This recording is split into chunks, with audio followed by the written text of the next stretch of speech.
All right, where are we starting from to add those details? Are we going top down, bottom up? Bottom up, probably. Yeah, that's how we've been handling this character since the beginning. So let's finish the same way that we started. Is this the last stream with Mantis? Well, I'm kind of like, well, maybe not the last one, but at least I hope that it's the last one for modeling. What I'm thinking of doing is probably doing doing some pose tests to like tomorrow, or if I'm finished. And thanks for the follow. Cheers to you. Um, so once I'm going to be finished with the modeling, maybe doing like a pose tests, and once I'm going to have this pose tests, I'm going to probably pose the character live. I'm not sure. Maybe it's pretty tedious to pose a character, but at least maybe that can be part of it. At least it will be recorded, or if I just post like a part of it, maybe, right? And then I'll do my renders, and we'll see. We'll see how I feel about like explaining the composition and live, but just trying to make it like interesting. We'll see. We'll see. Hey, thanks for the follow. Much appreciated. All right. Cool. Cool, cool, cool, cool, cool, cool, cool, cool, cool, cool, cool. Cool, cool, cool, cool, cool, cool. Cool, cool, cool, cool, cool.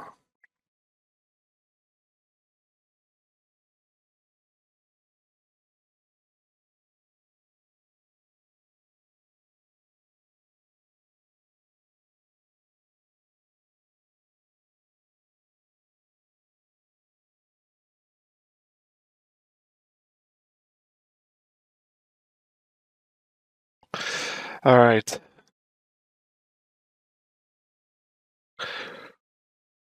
What should I talk about while I'm finishing on this? What should I do? Whatever knowledge you want to share will be interesting to anyone looking to learn. Well, yep. You know what? At the end of the day, I should probably not be too hard on myself about that, at the very least. Just want to make sure that I have also like a good time at the same time. During process is a lot of for me it's not something I feel that I master, and what happens with the things that I don't master is that I go a lot by feeling and meditation, let's call it that.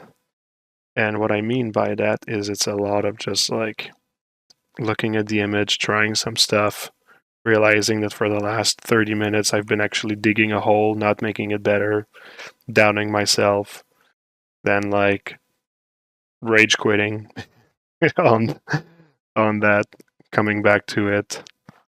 And yeah, and the thing is that I think that I actually have like a good recipe, or at least a decent, let's call it just a decent recipe.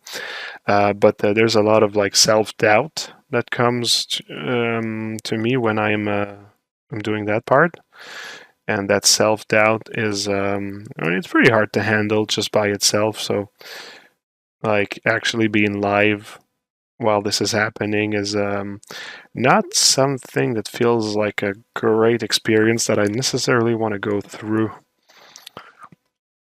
Can make for a very interesting stream. Maybe it's going to be the stream that I finally tilt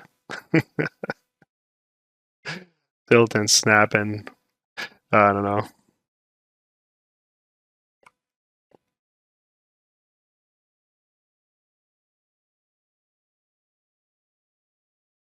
Like you'd think that after all those years and many renders that I did, that I would actually feel competent and okay. But I know, you know what? It's not the it's not the it's not the thing that I'm the most confident in yet.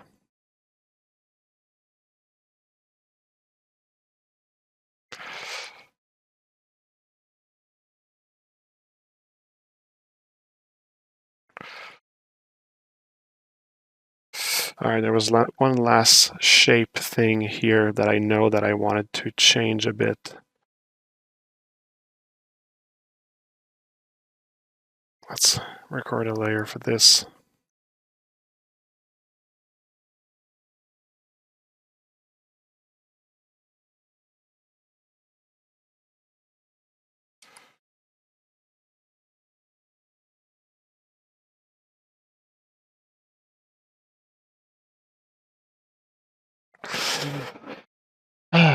Do you use a Wacom tablet? I actually have a Cintiq.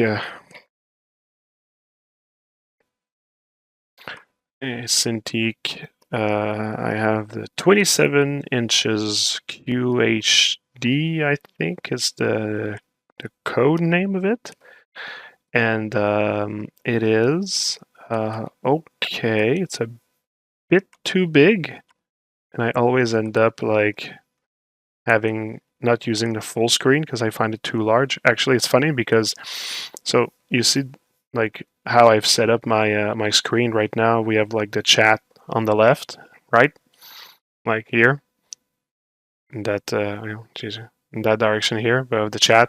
And the reality is that I kind of like always have this part like opened like this, and like I place like images there or just like other like windows because I actually find that the total size of the screen is just a bit too big. Like it's not like if I'm going to sculpt like here, like see how uncomfortable my arm looks. So yeah, no, I'm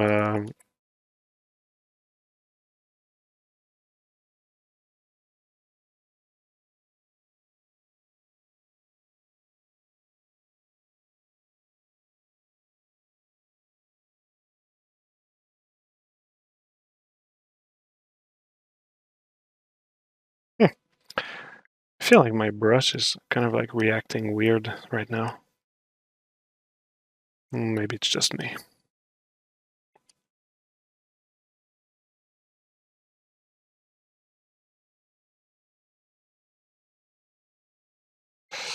All right, did that fix anything?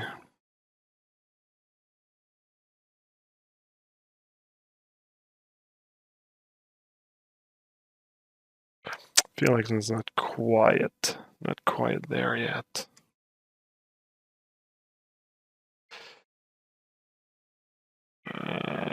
Sounds like me. It lets people understand that everyone struggles sometimes. Yeah, it does. It does. For sure. And that's one part that I can appreciate. Um, it's just there's like struggling and like struggling. And I'm still trying to I'm still trying to offer like a good show. And but no, I understand what you mean. I understand.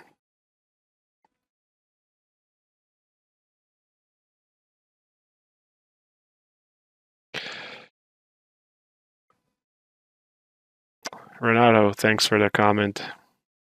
I appreciate it. Are you hiring miniature designers at Kiosk Masons? Not at the moment. It's not the biggest contracts that we receive. We mostly receive contracts for video games. So that's really like the thing that we are looking for the most when it comes to hiring people.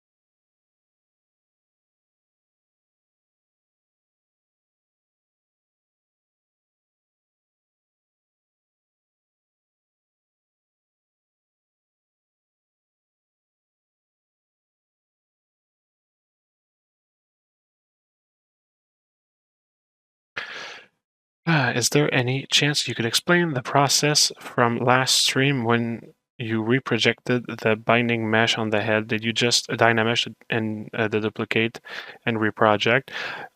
Yeah, it's really just you take your mesh, you bring it, you clone it, like you would do like this here, clone it, have it into like a separate thing, then you duplicate it. And that duplication, since it's like the resolution is pretty high right now, basically what you want is you want just to Z remesh it, and it can be pretty long to Z remesh something that which topology is too high. So like let's say that was my final topology. So by actually just like dynameshing it maybe like one time, you actually get a much lower topology, and doing a Z remesh is going to actually be much faster. You see, there we go. Already Z remesh. You can subdivide and reproject on this mesh here. Projection shell. Oops, wrong mesh. Projection shell. Hey, thanks for the follow. Projection shell, and then projectile. You'd modify the distance if needed. And there we go. You got your new mesh. Yeah, the dynamesh is really just to speed up things, and also sometimes get rid of like artifacts in the mesh, because if you have artifacts, Z remesh is going to have a real hard time. So Z remeshing your mesh sometimes is a good way to get rid of artifacts.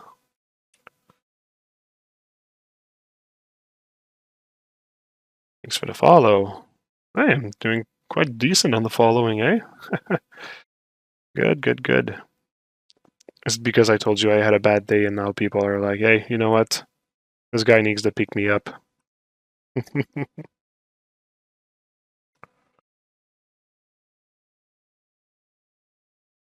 Yeah, it's stupid, eh? But that small shape is really bothering me.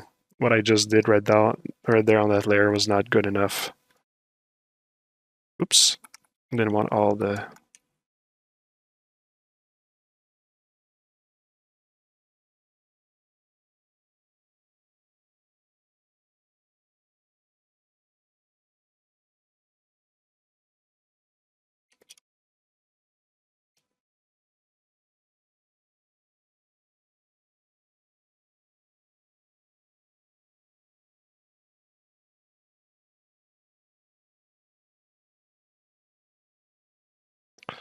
I think that's I think it's fine. I think that's fine. What if? What if?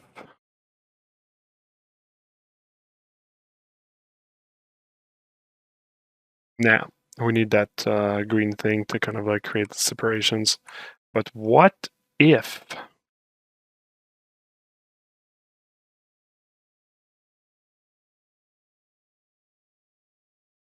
Hmm. Actually, you know what? Let's duplicate this here for a second. Let's do a little test.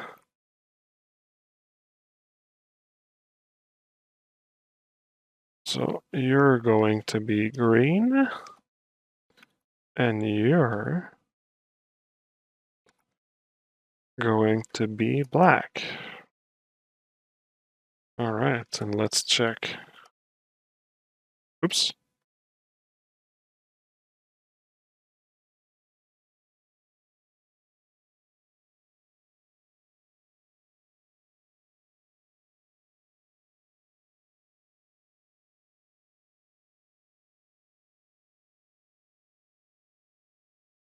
Yeah, it's clearly better.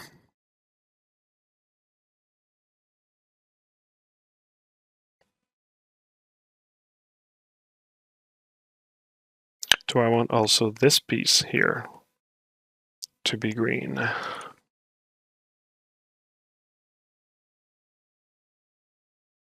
Or is it now too much? Too much. Yeah, that's better like this. There we go.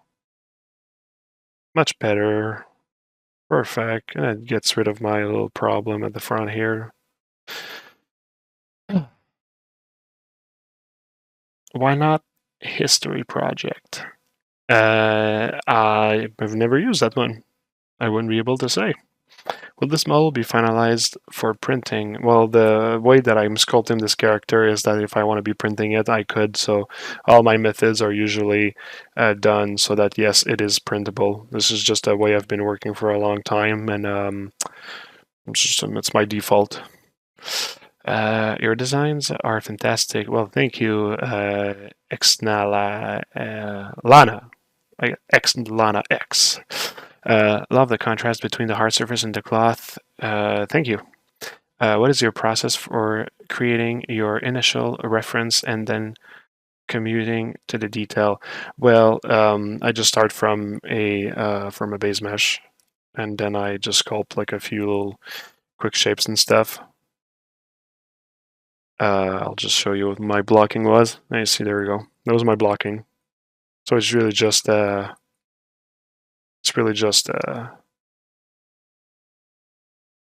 was initially a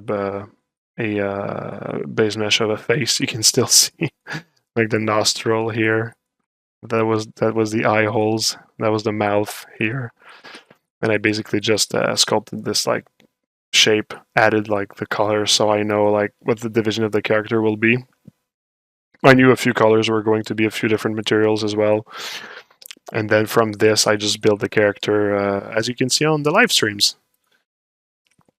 If you go back to my first video on YouTube, you can see that. Actually, for anybody that wants to also follow from the beginning, go on the link at the bottom of the screen here, and you can follow us. Well, that's my company, Chaos Masons. That's me personally, Marco Plouffe, and you can follow either of us on our social medias. And some of my social medias are the ones from Chaos Masons. The YouTube, you can visit it, and you can see pretty much every steps of this character from A to Z. From actually, at least from like the finished blocking to polishing, let's say.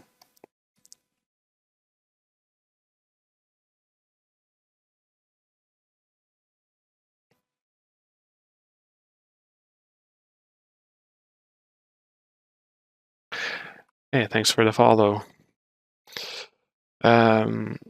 Better on green. Yes, more jaw, more jaw. Yeah, it is. It offers more jaw. That's what I wanted in the end. More jaw for everyone. Hey there, just opened Twitch and your channel was recommended. Oh, really? Oh, that's interesting. I did not know that I was actually, I was there, so cool. Good to know. Good to know. That said, that character is looking awesome. Well, thank you. I appreciate the nice comment. I will take all the nice comments today. Bring them on. Execute effects. Yes, yes, yes, yes. That is the face. I will, you know what? I'll drink to that. There we go.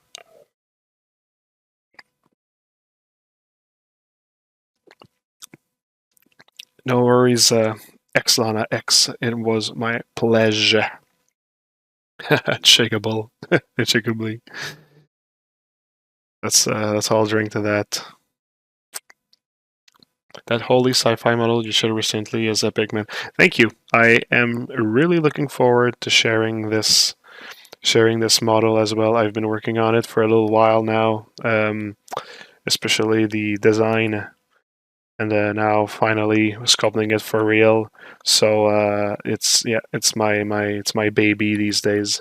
Well, wow, I should not say that. My baby is right now sleeping upstairs, but I mean my 3D baby. It's that the Archangels, that will be the name of the series. The Archangel series. It's going to be epic.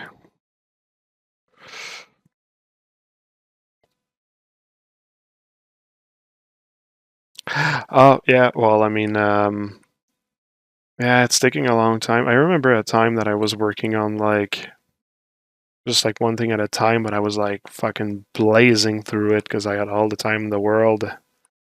But now it's different. But it's still important for me to put in some time at night working on my models. I mean, I don't do much. My life is pretty simple. I have my family, I have my company that I take care my 8 to 5. Then I have my family. And once my family goes to bed, well, I have a choice. It's either continuing on Elden Ring or doing some 3D models, which I found a good balance between both of them recently, which I'm kind of happy actually. Yep.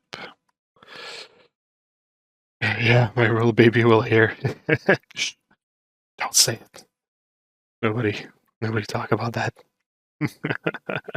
Can you show some detail on the War Archangel? Do you mean the War Horseman?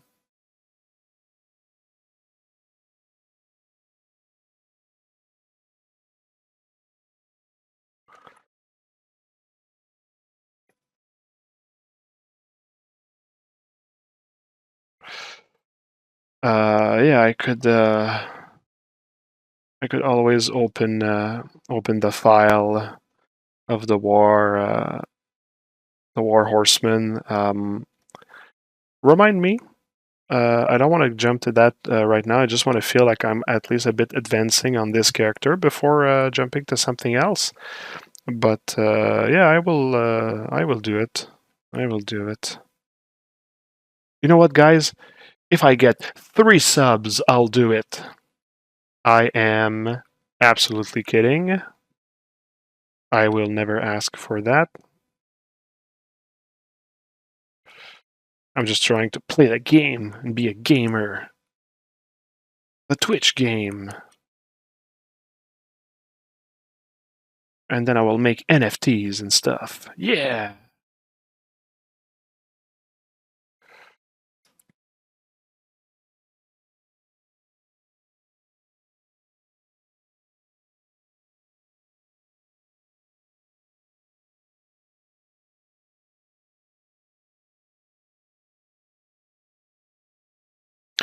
There's a difference between an Archangel and a Horseman. Well, there actually are rivals, so that's a difference for you. You just did. What's your stand on NFT, though? I didn't want to... I knew that I was going to be asked that question if I was saying that. What's my stand on NFTs? It's complicated. It's really complicated. I'm not super comfortable with the whole eco thing, for sure. I tried myself with NFTs. There was one NFT that I like when I heard at the beginning about NFTs. I was like, oh my god, are you telling me that I can do my art, what I love to do, and people will actually buy it? And then I realized it's like, nah, people don't care about your fucking art. They just care about whatever trend that's working online. So it's not really like it for me. It doesn't feel like a way to really express myself. It feels like a way to make money if I actually play the market and play all those things and this and that. And it's just, yeah, that's not what I want to do. Um, that's really not what I want to do. I don't think it's going to bring me any joy to pursue that. So no, like yeah, one could say like, oh well, I mean, you just do something and then you make money and then you do whatever you want. But it's like, well, I don't know. I mean, I just prefer to just do whatever I want from the beginning. I mean, I already have a job. I already take care of a company with like fucking 50 plus artists and stuff, and working on some pretty damn amazing projects with some people that I really respect. I mean, at some point, you kind of like, what would I be pursuing really? I already work on the characters that I want to work on. So I don't know. I mean, if from the beginning, like the thing that I actually did, people really like loved it and encouraged me to continue and like put their money where their mouth is, maybe I would have continued. But I really just feel like if I would want to pursue something in that domain, I would need to change as an artist to something that I'm not super sure that I would actually like to do. So for me, I just see it as like a waste of time. But this is my opinion about myself with NFTs. So about like other people, like I don't know. I mean, I'm not going to judge people for doing it, and some people they do it. It works for them, and they have money and they're happy. I guess I don't know. So good for them. No reason to poo-poo their stuff, but it's not for me.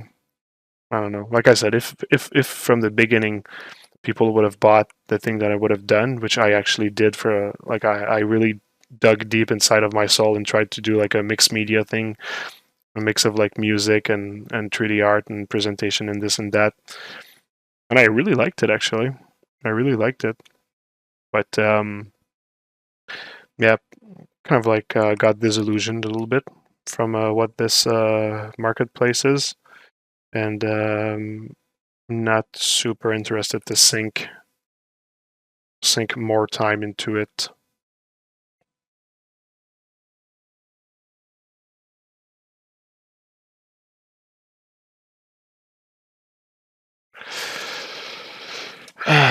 Angus stream when I mean Angus is sleeping in the living room right now. Maybe one day we'll do a stream with him. It's more of a parasitic system, quite invading in a way. Yeah, there's some aspects of it that really fucking bother me for sure. Like today, I opened um, Twitter just to post something or to check on something, and like Twitter was like, "Hey, do you want to have a NFT logo?" And I was like, "No, go fuck off." It was kind of like annoying. It rubbed me in the wrong way, actually. Yeah, there's a whole like a whole um um stigmat to NFTs, which I find is not unwarranted. And I don't know, maybe at some point it's going to change. I don't want to like poo-poo it too much at the same time, right? Like I said, some people probably did some stuff that they loved, and they like I know one guy who did something that like was really artistic, and I was like, wow, that's really fucking cool, and he made a lot of money with it, and I was like, oh, okay, that's cool. Well, if it could be always that, I would be happy, but it's really fucking not. So that's why I'm not on board personally. Like I said, anybody who wants to do it, hey, you mean fucking more power to you. If you make money out of it, that's great. That's great. That's perfect. I hope that you're going to use it to do good things. But for me, no, that's fine. I'm okay. I'm okay with that. Uh, um, it's more of a yeah, I don't know much about NFTs, but the whole idea of like games using them for in-game collectibles seems interesting. Um, kind of. I'm just not really. I don't know. Thanks for the follow. Um, yeah, maybe for the game and stuff and such. It's just I don't know, like kind of like creating like I find it kind of like easily like make people feel that it's like, well, if you have money, you can get cool like a cool game, and if you don't, well, go fuck yourself. Like it kind of like has this like bad potential, I find. So I'm just carefully I'm just be careful with like that, I guess. I don't know. Like I don't know. I know nothing, so like don't quote me on anything. Um, it's actually not it's actually not interesting. Scammy is more like it. Yeah, it feels a bit scammy sometimes for sure. I like when you get your NFT thing, you still don't own it. Yeah, also it's like yeah, I don't understand like that part of things, so but that's again, that's just me not understanding it fully, you know. Do you own any games on Steam though? You don't own anything. Wow. Yeah, we just started a debate right there. There's some aspect that all of the artists to sustain work for themselves, but still not well fleshed out concept. Yeah, yeah. Well, like anybody that can actually make a living because of it, I mean, yeah, I guess good for you, right? I mean, that's why I want to be careful with my with what I say about it, because like I don't know, I mean, so maybe some people like have a much better life because of it. So, and I think that it's that has a certain value. Like I mean, at the end of the day, I'm kind of like lucky. Well, I mean, I work goddamn hard to create Chaos Masons, but I mean, at the end, it's like I got already my company. I got the thing I want to focus on. I got the thing that I'm proud of. So like that's easy for me to say that I don't need to pursue that. But like maybe it's for other people. I don't know. I don't know. But they aren't promising. But they aren't promising wealth. That's what is insane about NFTs. There is an implicit idea that you get wealth, like with Steam, I get to play those games. Yeah, I get what you mean. Thanks for the follow. Thank you for the follow.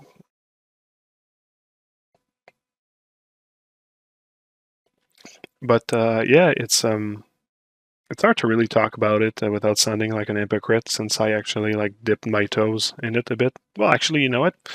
Maybe the fact that I dipped my toes in it actually makes me less of an hypocrite because I at least kind of like tried it. I don't know. I don't know, but yeah, the whole eco-environmental thing is kind of like bothering me a bit.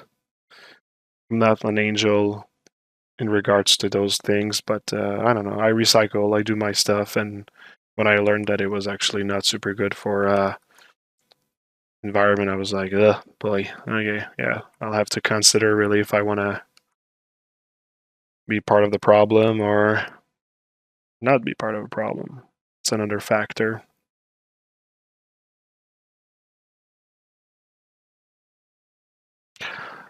And once again, not judging anyone.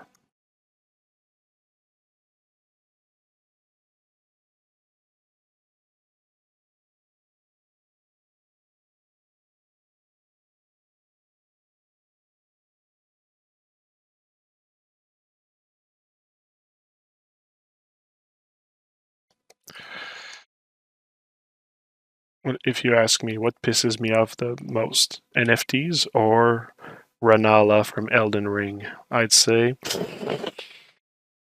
probably Ranala. NFT never really made me want to punch my screen, but Ranala, she succeeded at that. Not in making me punch my screen, but making me want to punch my screen, though. So,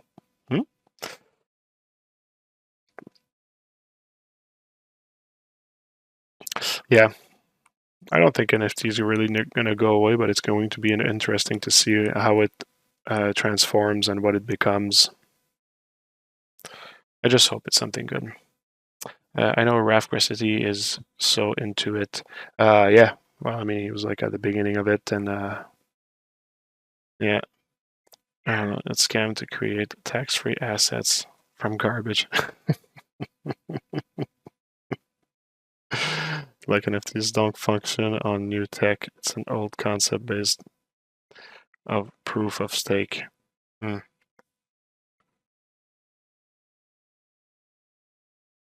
Yeah. Hey, exec, don't say that. Don't say that. That's what you're gonna say after like somebody tells you that like he actually like struggled. It's like, oh no, that was easy. You're a fucking asshole if you thought that it was hard.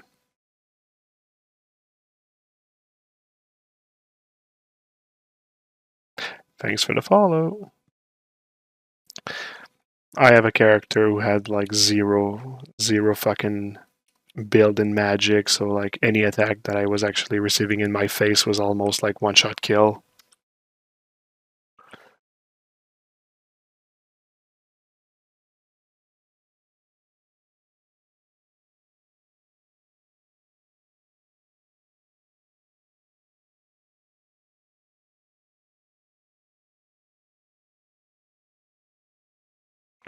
By the way, look at it this way, okay?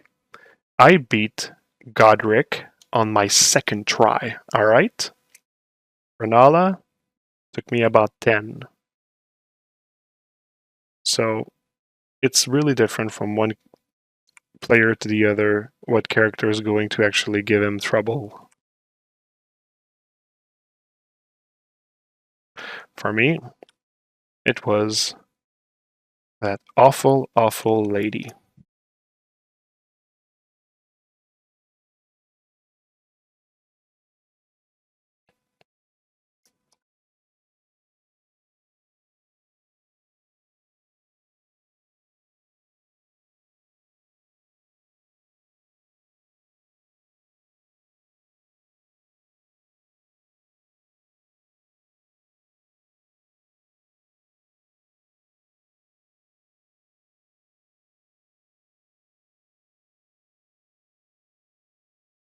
Maybe too big.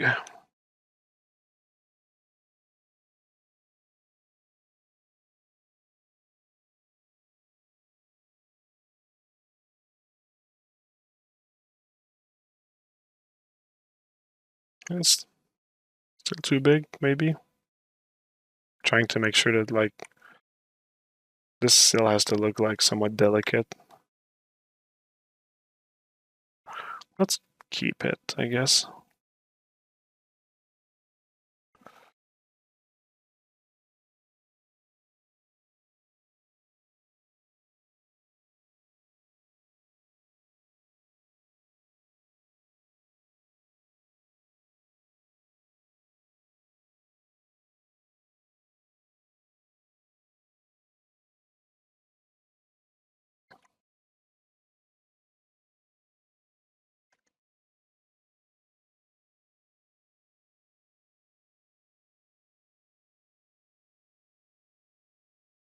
Just want to simple IMM right there. Boop, there we go. Not more complicated than that. A little bit bigger. Local symmetry, so it stays there. There you go. Boom.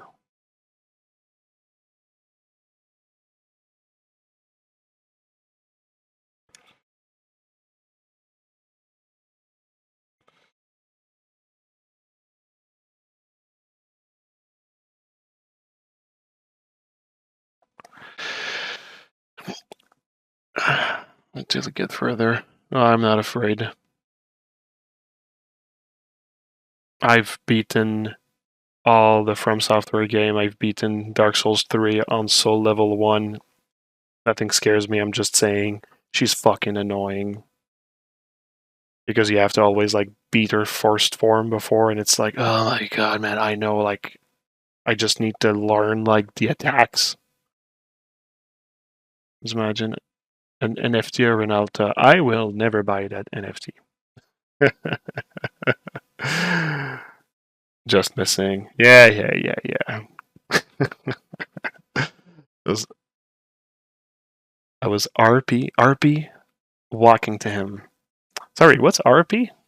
Do you have a lot of custom brushes like the trim hole, or those are standard? Oh, it's all just standard brushes, to be honest. Yeah, I don't really customize anything. I just have like alphas, maybe for some shapes, but whatever. Not too big, but with a different color. Uh, maybe I could have, but yeah, this little thing, yeah. Do you play it online and see the message on the ground? No, I never play online. I have no messages or anything. I'm just a lone survivor in that world. I tend to stumble upon a lot of butthole message. Yeah, so that's the great thing in that game. You can find tremble in a lightbox brush. Yes, yeah, the tremble thing is you go in the light box brushes and your trim brushes. You have like a ton of those trim brushes. They're pretty good. Trim front is also pretty good. I like it.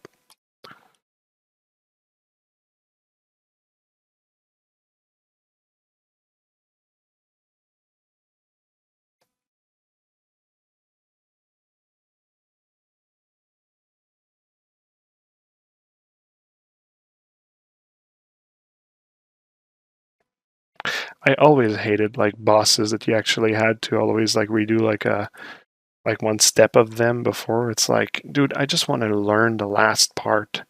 And don't get me wrong, I love roguelike um roguelike games.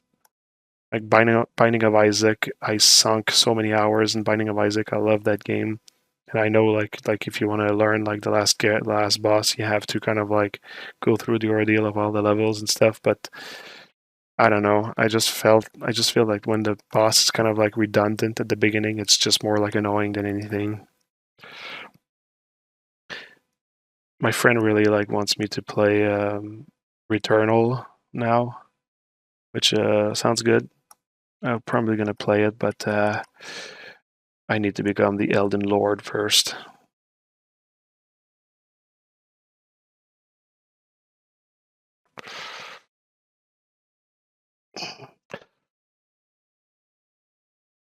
Roleplay walk, yeah.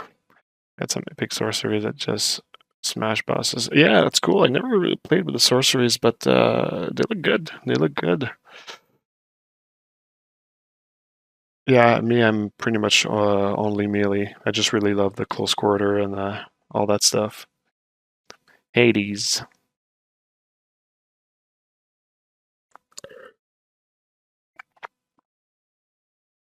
Oh, the game Hades. Yeah, I played that one. That's pretty good.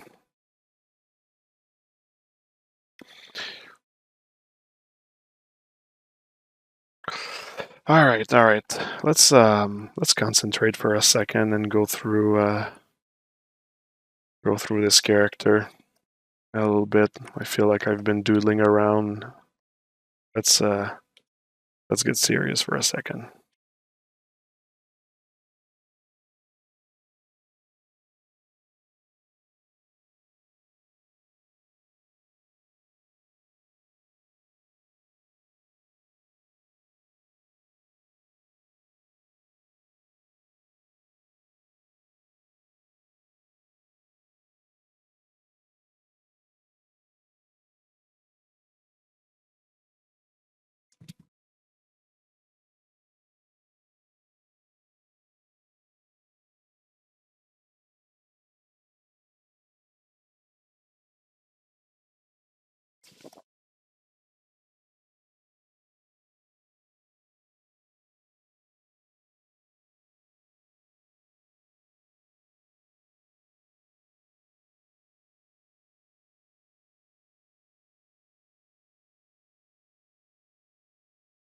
Oh yeah, I don't know if you guys remember, you guys and gals remember, um, last Sunday I did a little surprise stream, and I was surprised. I had a pretty good viewer count, which actually really shows that when you do things maybe earlier during the day, you actually um, get to have a few visitors from where right now they would be sleeping, and I was like, oh, maybe that's going to be the stream where like I'm going to be able to have like this like average of 75 viewers in order to have one more goal into the direction of becoming a Twitch partner. And I was sorely mistaken because you don't need to have like one time like an average viewer count of 75. It has to become like your new average against like all the average you built up over time. So I was like, whoops, okay, my bad. So basically, this partner achievement thing, whatever, will be more of a long-term goal. Actually, it's not something that's going to happen really in a near future. So let's put a pin on that, and let's revisit it maybe another time.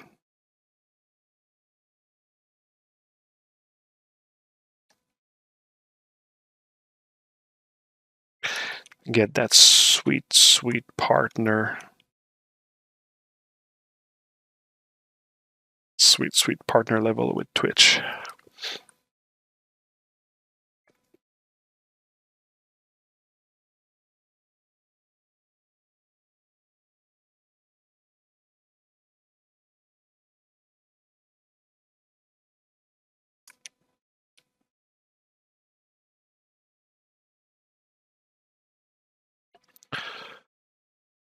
You catch them. You're people that don't. Yeah, exactly. Hey, thanks for the sub. Jeez, that's cool. Thanks, Jacob. That's really appreciated. Really cool. Thanks for that. With this sub, what will I do with this sub? With this sub, I will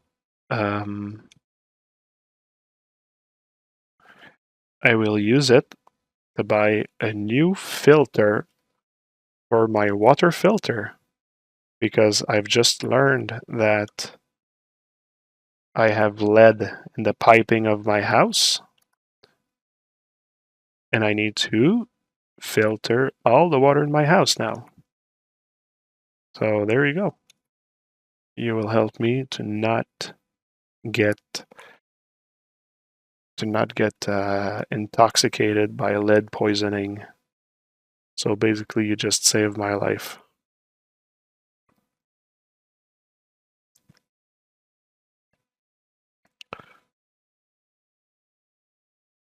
How could we forget? He liked the Weekend People better, bigger crowd. Josh, no, no, not at all. Please believe me. Wake up your people. He needs more viewers. Exactly. Gonna start a campaign.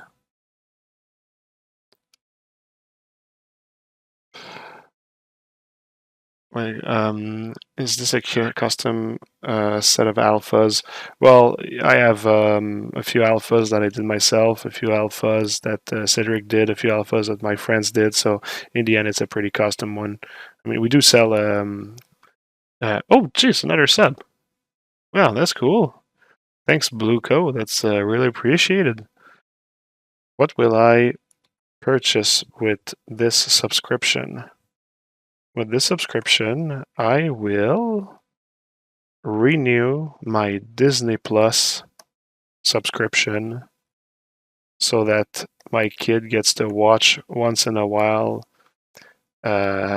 Mickey Mouse Clubhouse, his probably favorite show. So there you go. You have just contributed into a form of entertainment for my kid. So there you go. Congratulations.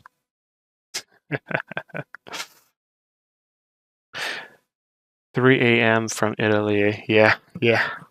Have you been invited to the Pixelogic official stream here on Twitch? Yeah, they invited me, but I really didn't really have time for it, since I want to do like my own stream and such. So, but I love Pixelogic. I mean, they've given me so much opportunities. They created the software that I love, so I owe them big time. And one day I'd like to do one, but it's just so hard to find the time with like everything that I need to do and whatnot. So I kind of like have to prioritize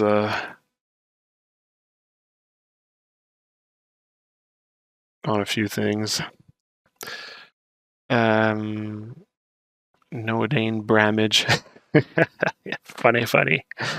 How led, how comforting. Wow, led, how comforting. That sucks. Yeah, it's. Plus, I learned that I was like, I've been drinking it for like a good while, so I was like, oh boy, all right. Plus, my kid also. So when I learned that, I was like, but okay, I wish that I knew that sooner. Yeah, Josh, you're omnipresent. It's the best kind of present. Omnipresent.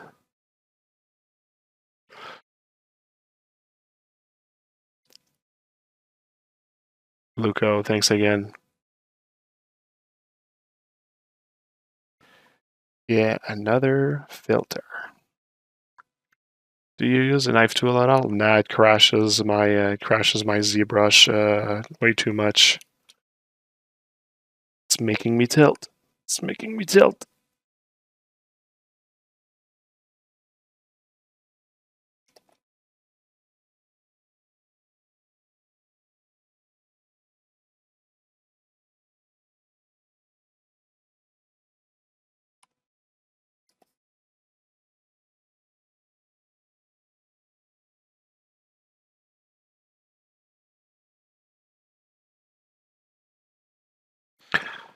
I'm kind of concerned that Maxon bought Logic now. Don't know what we'll get out of it. Yeah, I don't know. I don't know. But I'd rather just see first, because if they actually introduced a few of the updates that I've been long waiting for, I'm going to be pretty happy with it. I mean, they might change their way of that they're going to charge, but if actually it's to bring like the tools that I've always wanted, like I said, I don't know. I mean, I'll be happy as long as it stays.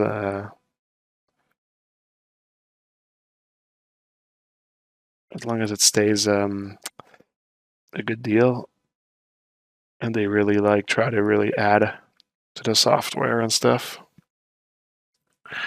How did you render that Bloodborne piece you got on Instagram? Just with ZBrush, just with render passes and everything. Yeah, at least I know now for sure. Was it all done in ZBrush or Arnold just ZBrush? Always watching. That's scary.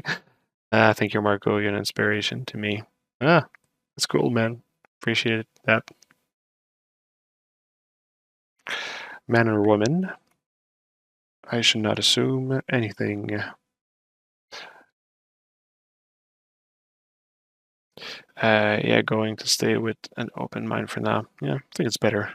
Do you think they'll ever add PBR material capability in ZBrush? I don't see it happening because everything in ZBrush is based on like how to cheat things to actually like go faster, and BPR like I mean they don't even have like real coordinates, and that's like as far as I understand, and that's like one way that they can actually like cheat to have so many million polygons in the software. So um, PBR is like the opposite of like cheating. It's like physically based rendering.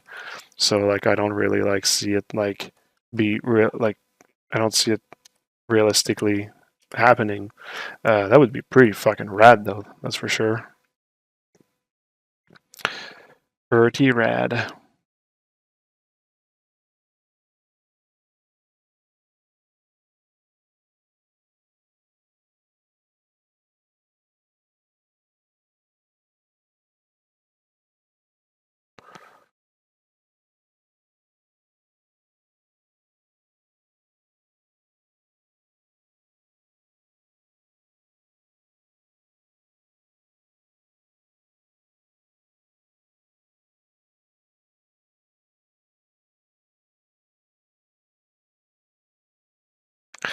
Ah, come on. The stupid locking positions suck.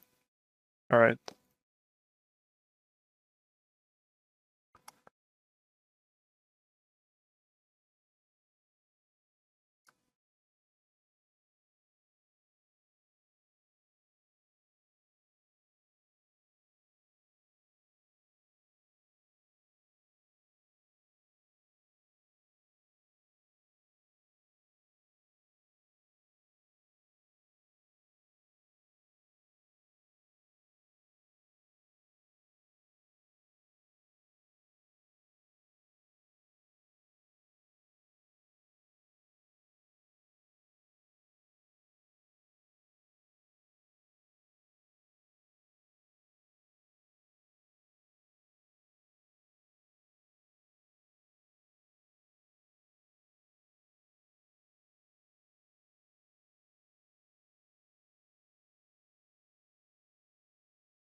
the 1 caliber, well done. Thank you, thank you. Like some actual topology UV tool. That I'm not well, I wouldn't really use it if they add it, so like I'm not necessarily really too much looking forward to that. Plenty of intent points that Redshift will be in ZBrush soon. Maybe. Yeah, maybe. ZBrush 2.5, so there is answer for the PBR. Yeah, exactly. I'd be happy, but yeah, the engine would need to be highly modified, absolutely. But no way Max Sound, they would grab another package to do it. I don't know, eh? We'll see. We'll see. There will be a standalone Redshift render in ZBrush soon. Don't at me.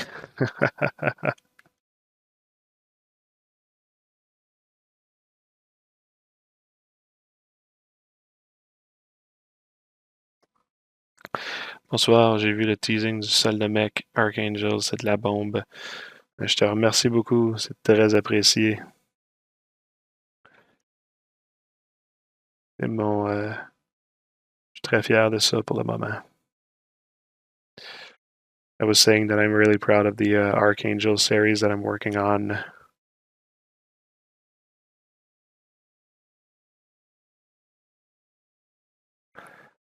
Come on, I'm trying to find the good level. Is that it?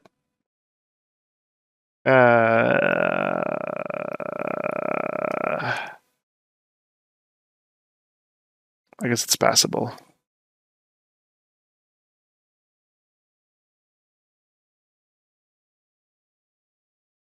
So you see, just by like using orb crack, I just like used it with like a really large radius with a low intensity, and then I'm going at a lower radius with higher intensity, and I can actually like do this kind of like detailing thing. And when I talk about like mid detail and small detail, well, the first big like bevel thing that I did right there is what I would call mid detail, and then the bigger, the smaller detail is the high detail, if you want, or small detail, however you want to call it. But the mid detail is like this thing. So like sometimes people have been asking me like, oh, what do you mean by like mid detail? But like that thing basically. It's a good example of like a higher and smaller frequency detail stuff.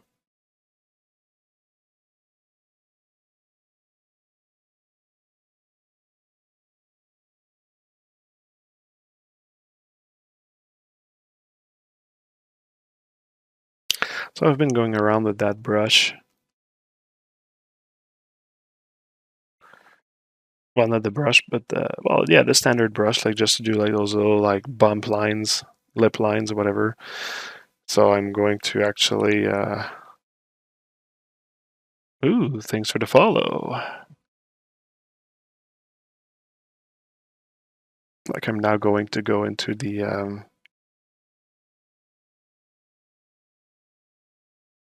another kind of like detail, but just go like from one detail to the other. So let's go for like some cavity lines now. Cavity lines. Calvin Klein cavity lines. The steadiest hand in the West. No need for extra lazy mouse. Just a little bit. Just a little bit of lazy mouse. You see, like right here, for those long lines here, I'm absolutely going to need it for sure. But I just want to draw first. Like, do I want the line here or do I want the line like? Yeah, that's better. That's better for the line flow because like this line is flowing here, then it's going actually like meet like some other lines here. Whereas like I find it like this one was kind of like going like nowhere outside of the shape.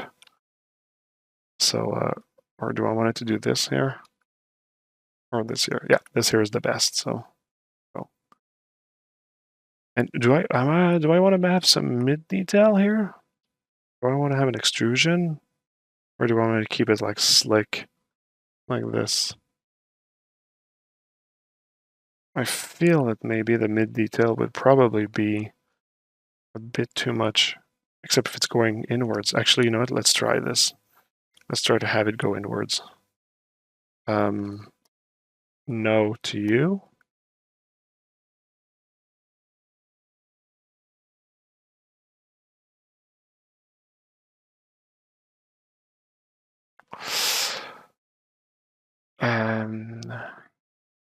I'm not sure Michael Vicenti realized how his brush pack would be used by so many people. Marco Vicenti. Michael Vicenti. Who's that?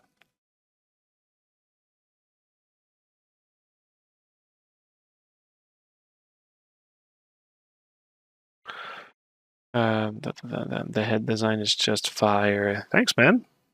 Really appreciate that. Every shape is so clean and satisfying to watch. Cool. Marco is the boss, boss of hard surface sculpting. Thank you. That's I appreciate that a lot. He's the one who did the orb crack use. Oh, okay, cool. Um, yeah, orb crack is really one of my favorite cavity brush for sure. Thanks for the follow, because it's like damn standard, but it really has like a hard cut, and it doesn't pinch the shape as well. I can appreciate that. Okay, so let's just see if I actually, because I kind of like left myself some space. So if I actually just like create the mid detail by doing an extrusion like this, or oh, actually let's store a morph target so I can check before and after first.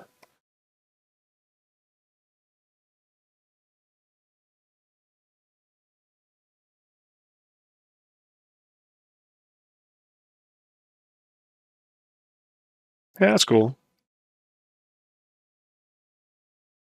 Let's keep it.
Did anyone here saw the new uh, the new music clip or the music video clip for the new Rammstein single, Zeit?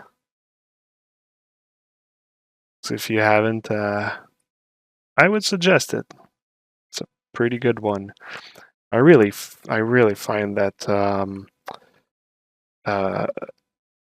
Rammstein, they really have like a super fucking cool art direction in their video clips, like all the time. Like the Deutschland video clip is really something, really something.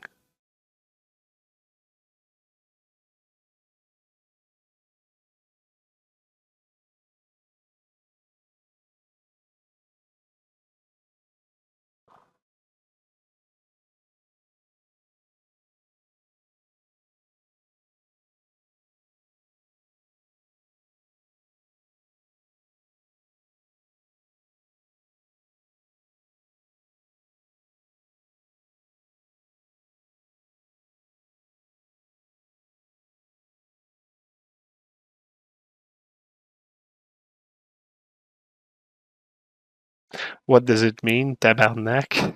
Okay. Well, thank you for asking. I really appreciate this question. Um, so so I have to. Okay, so where to start? Okay, first of all, um, you have to write it. It's written tabernacle, so it finishes with like a CLE at the end. Okay, and this actually is a church object where the priest, it's like a little like chest thing that the priest uses to put the bread and the wine, which is the body of Christ and the blood of Christ. And but what we say actually is we say tabarnak, which is like the E in the middle is a instead, and we do not place the CLE at the end. It's just the C, like you did.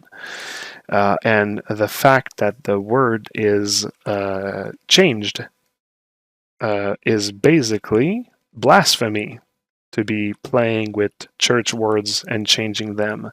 So, and the fact that it's blasphemy is the intention. And what is the intention? Well, the intention is to be offensive towards religion, and this is basically the standard of swear words in Quebec. And now you might ask, why religion? Why is it like why is church words your the go-to of all Quebecer for swear words and such? And that is based on history. Actually, it's based on the fact that when we colonized the New World, and at some point we got into a fight with Grand Britain. When we lost, we actually were governed by the church. Basically the English people who now were giving us the business. They gave the power to the church to tell us like what is right, what is wrong, how to behave, and that sort of stuff. And a very very like with time, the thanks for the follow. With time, the well, Quebec, like French speaking Canadian, so Quebecers, like we became very like pissed off with the church, because like they were basically like just like treating us like shit and whatever, and they were like a symbol of our lack of freedom. And so basically, like I think that that's where like, well, not I think, but like I've been told that this is like where like all the swear words, they really like started to come up. So like in defiance to the church who oppressed us, basically. Thanks for the follow. So this was my little history class of French-speaking swear words. And this is very proprietary to French Canadians, the Quebecers, because people from France, that's not how they swear at all. So it's really like something that is really our own thing. I mean, the entire Quebecer language is very different from the French from France. The roots are the same, and one can talk to the other, but there are some really, really big, like not only cultural differences, but speaking differences and everything. Like for example, like we are very anglicized in the way that we speak French. So there's especially like some cities in Quebec are very some cities in Quebec are very are really more anglicized than others. Like I come from a city that is near Ottawa, Ottawa being the capital of Canada, and in Ottawa, well, Ottawa is basically like English-speaking Canadian, right? And me, I come from a city that's like right on the other side of Ottawa. The city is called Hull. Now it's called Gatineau, but before it was called Hull. And because of the proximity with the English-speaking Canadians, basically I was raised like, well, I was raised speaking like a let's call it a dialect. It's not that much of a dialect. It's just like a few expressions or whatever that change.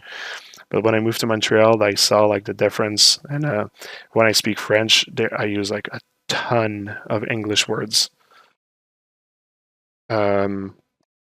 which is very proprietary to Gatineau, actually. But base level people in Quebec, we use a lot of Anglicism, like for example, like there's so many, like I cannot go through the entire list, but like, all right, truck. So we have a word for truck. It's camion, but we're still gonna say just truck. We even like conjugate like verbs using like the tenses of the French language, but we're going to use words in English. Like, is there one that come to mind?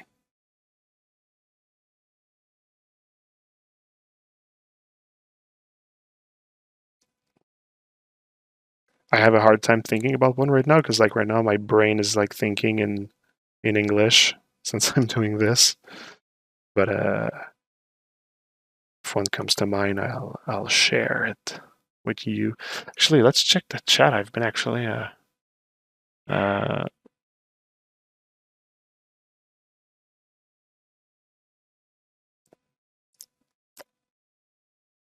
and the photography of like the Rammstein videos is just sublime. Yeah. The baby's part is, yeah, it's pretty intense, eh? Yeah, it's a golden cup. Miguel, no, tabernac is not the golden cup. That's the calice. The calice is the golden cup. Tabernac is the chest. Tabernacolo. Hi guys. Hello, Ekasart. Catholic Church was a bunch of assholes. They were in good parts of the world. They were a bunch of assholes for sure. Yep. What else they were for sure. I've been understanding why my teammate is said it every time. Tabarnak. Tabarnak is basically means like fuck. That's like how we use it. And if you're really mad, you can just combine a lot of swears together. This is a very, very Quebecer thing to do. Asti de calice de tabarnak de petite crise de Saint-Sacrement de fucking Chris. So basically, I just said a bunch of church words back to back, and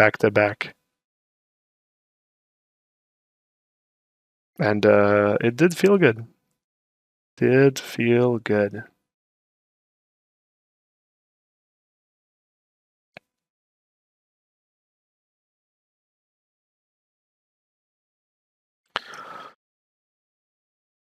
In France, we say putain a lot. Yeah, putain is like esti for us.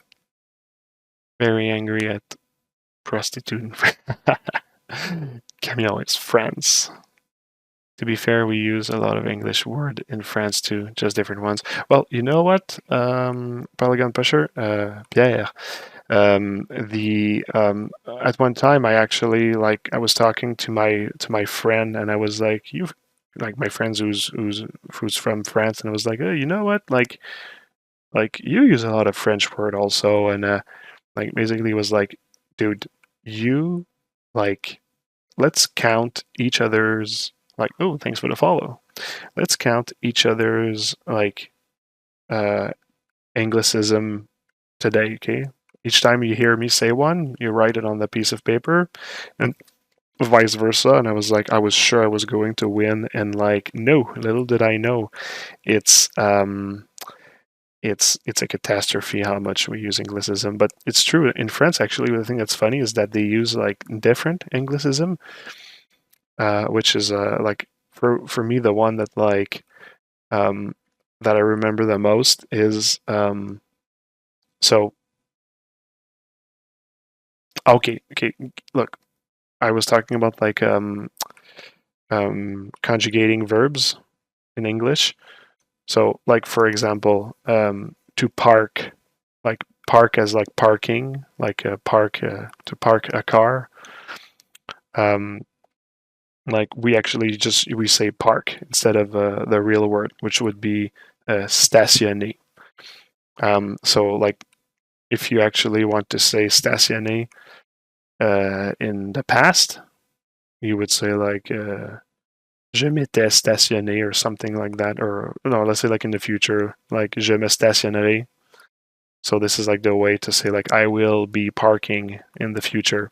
Well, the conjugation basically we would actually say the same thing but like with the English word. So like je me parquerai, like I will be parking in the future basically. And it's something I find really charming. You take like an English word and you just like run it through like the same like grammatical rules. I don't know. I like it. But yeah, so something that's really funny about the difference between like uh, the French from France and us here is there's like if we want to say I will be parking in the parking, in Quebec we'll probably say like um, je me parquerai dans le stationnement, which is basically I will be parking in the, and then the second parking is the one that's actually said in French, whereas like in France they would say je me stationnerai dans le parking. So the verb is the one that's in French, and the word is the one that is in English. So it's basically like both of them just like swapped. And I don't know. I think it's kind of I find it kind of funny because there's no like real rules. Like, why would you even like why do we even like anglicize things, and why like did one language decide that it was like one way or the other? I don't know. It's funny. It's not that funny, I realize now, but I find it funny. And when I go to France and I talk to my French friends, it's always hours of pleasure to talk about all our little differences like this. And when I think that it gets boring, it does not. It is actually it's actually fun. I like it. It's a nice little like difference because yeah, it's just because it's so weird. 'Cause, like we 400 years ago, we came from France and we colonized the New World, like Quebec, and then we lost touch because we lost to the English, and years later, like we recreated the connections, but by then we were like very Americanized and anglicized. So we do have like and real cultural and language differences. So it's funny. Like we might be speaking the same language, but no, there are real differences. But we get along really well because we do have a like a something that connects us, which is the language, and the language is extremely powerful to connect people. Metal Gear Solid 5 was all about that principle, actually, which I found was kind of cool, actually. Hmm. C'est tous mes trucs. Je suis mécanicien. Ouais. J'en ai un pour toi. Se faire lutter, me semble que c'est très illois. Yes. Okay, so that's really funny. Se faire lutter.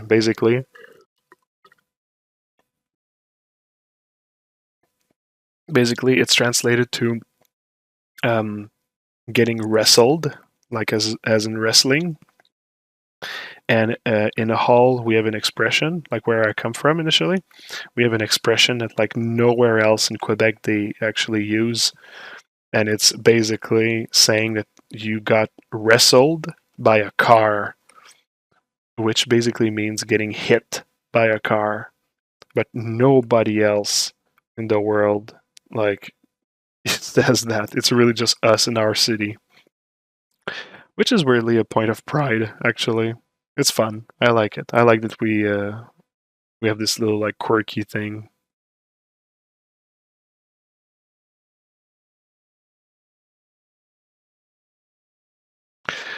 Let's change alpha and see if we can actually spread this alpha somewhere. Or actually, no, let's keep working on connectors, like details that are actually near borders and such. I feel like I don't have like I could actually use a little bit more like connector pieces.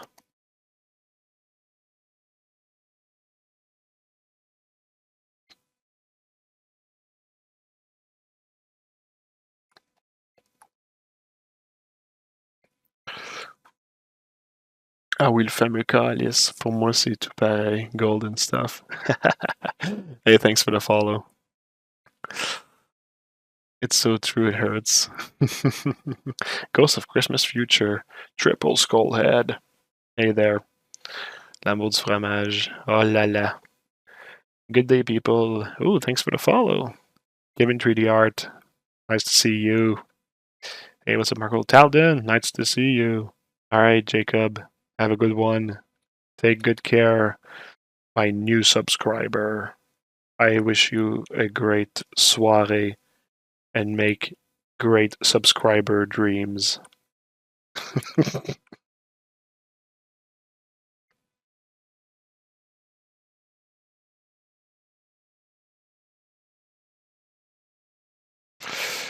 All right. So man, you just open like Pandora's box. I just feel like talking about like Quebec and stuff or whatever now. Quebec represent. I really fucking love my where I live. It's really a cool place. I love it. It's I traveled in like a lot of places in the world, and honestly, like I don't think that there's anywhere in the world that I want to move to. I'm really happy with where I am like right now. Which is like a bit hard for me to say at the moment because God knows that there's like some people like suffering in other places in the world, and it kind of like feels I'm just like bragging about it. So I kind of like feel not super okay saying that at the same time, but like I don't know. I mean, I kind of like that's it's true though. It's true. It's Trudeau, like the name of our prime minister, Trudeau. Funny, funny, Marco.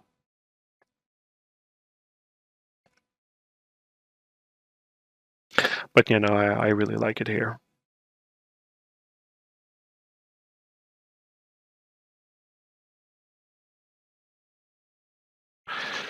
Ah, don't forget the horseman. Yes, you do well to remind me.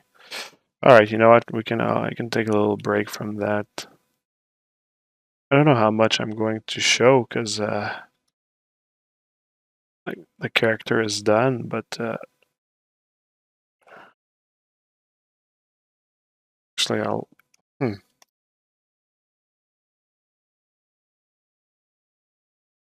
I think that piece is gonna look better with that thing here.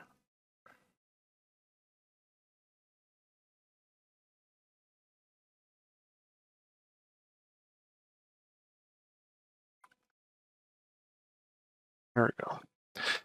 All right, let's save this.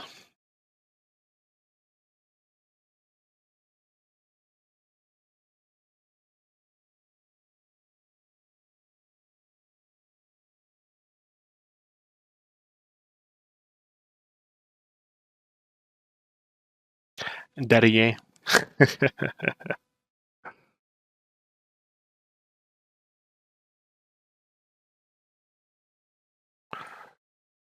So I'm gonna delete this.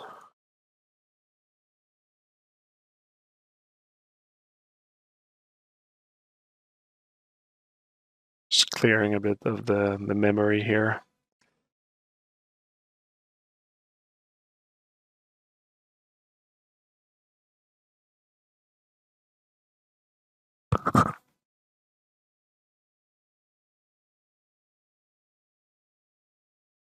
Is that the complete file here?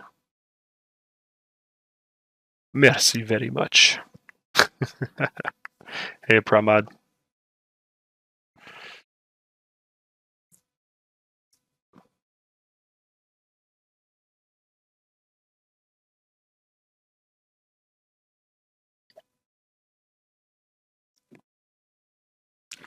I don't know if the poly paint is actually going to, or my materials are going to follow. I remember creating a ZPR scene to actually have the good materials on this character because they were a bit unorthodox, a bit custom. We'll see.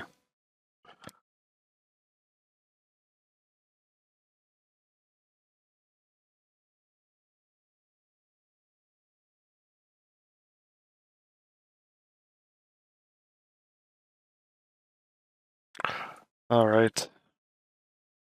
Here's the guy. Oh yeah, you can see like this. The material's not a good one. I'm just gonna have to show it in the gray actually.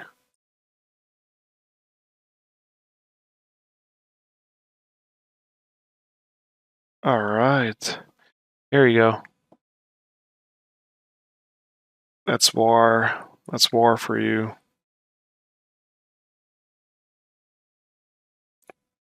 In all its glory. Let's do some. Okay, that's going to be distracting. I'm going to get rid of those things here. Maybe that's a bit too reflective. Let's tone down the reflection.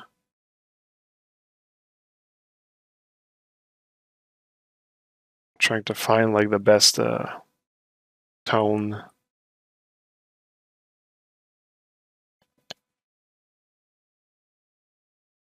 It's a pretty heavy scene to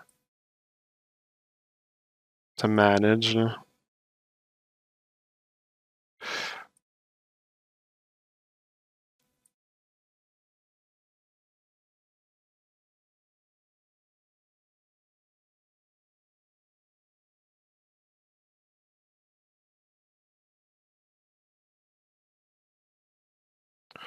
Hey, thanks for the follow.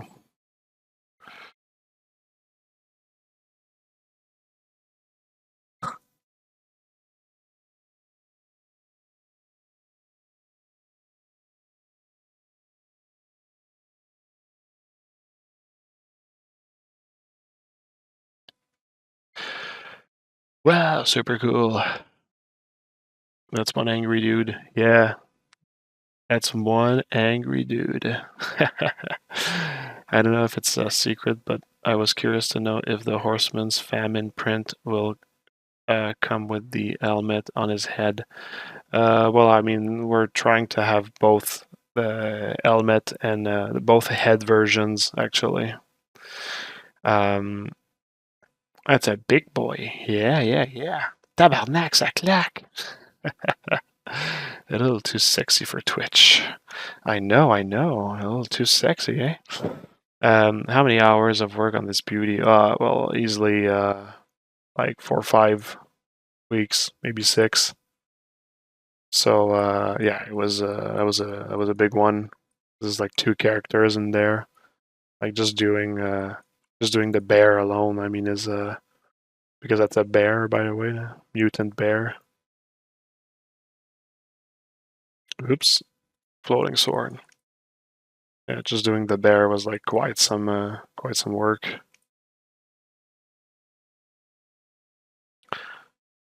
Ça claque en hostie même. Am I the one? What you say?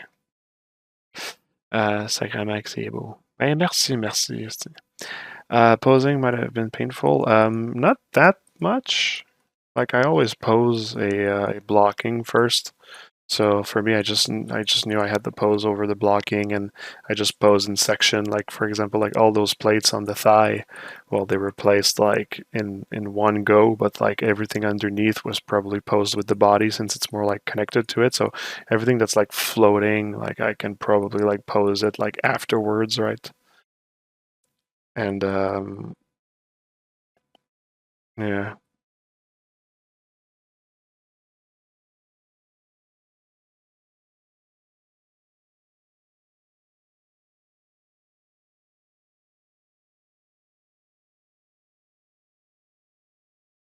Oops, that's the other head.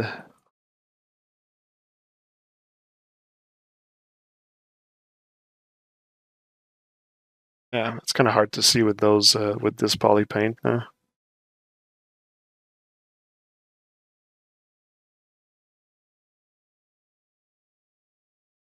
That's basically the whole. Yeah, that's basically it.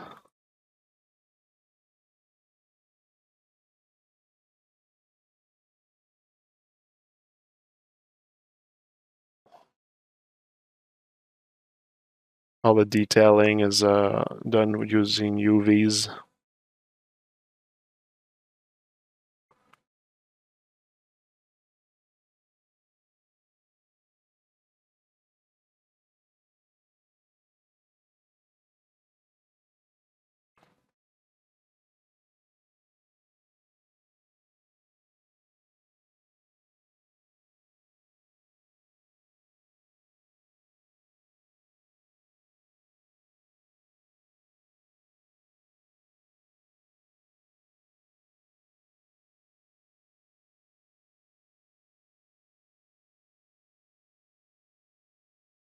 C'est magnifique.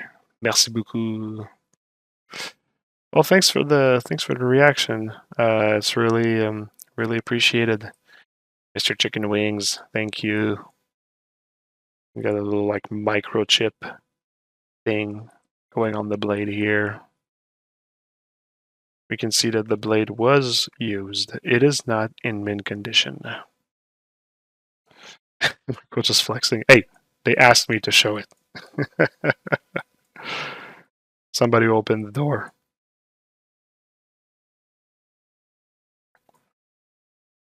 Maybe on another stream I can show another one of those Arbingers. Well, you know what? I'm actually, to be honest, I'm kind of like considering like when there I will have like stuff to announce. Like for example, like at some point the Four Horsemen should be produced into real collectible prints, 3D models, right? Not the necessarily 2D, but like the 3D models. printed as collectibles. And once this is going to happen, like I might actually do some like little like promotional like streams to show like the characters. Um, so maybe I'll actually like take more time and go through them and that sort of stuff. Kind of like creating like some hype and just reintroducing this model to the community. So yeah, it's I'm considering like showing it again.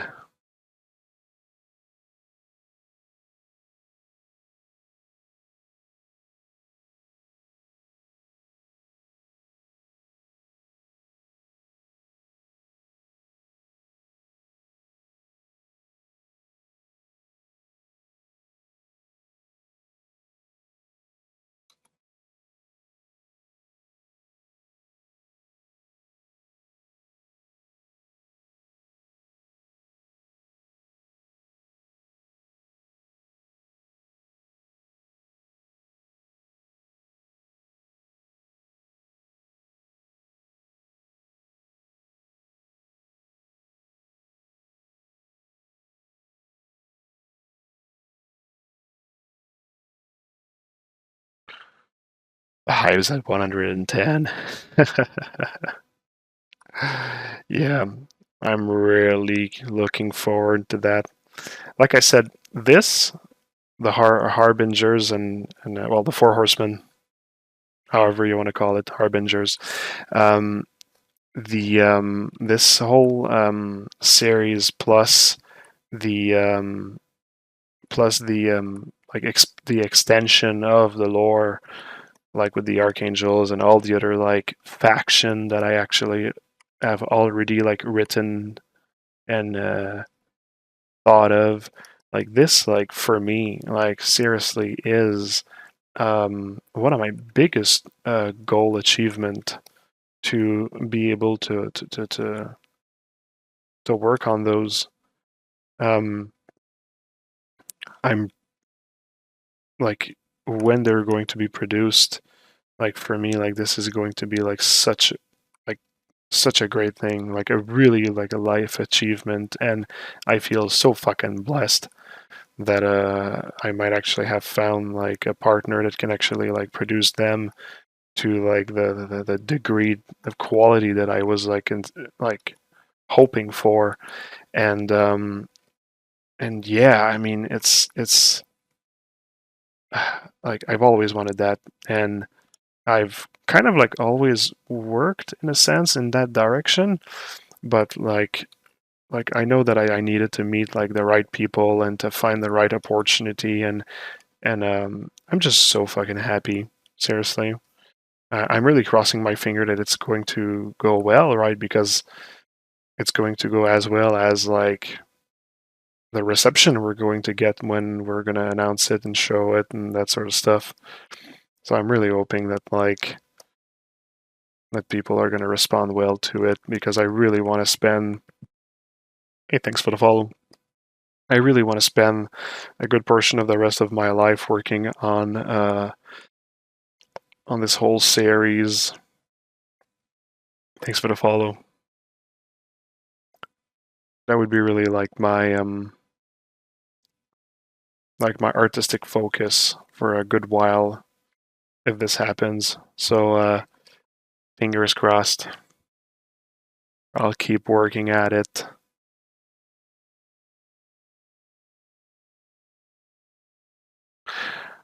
Thank you, Polygon. That's really appreciated. The Horsemen are in production from XM Studio, correct? Unofficially, yes.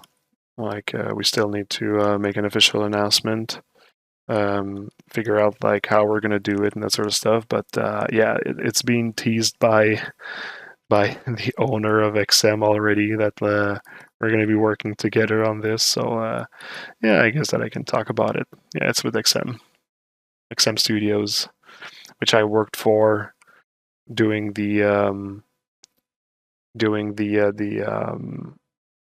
Batman Shogun piece and the Ultron piece. So it's cool that they actually were interested into producing the Horseman afterwards. We had a good working relationship as well. I always loved their products, and they were really cool to me.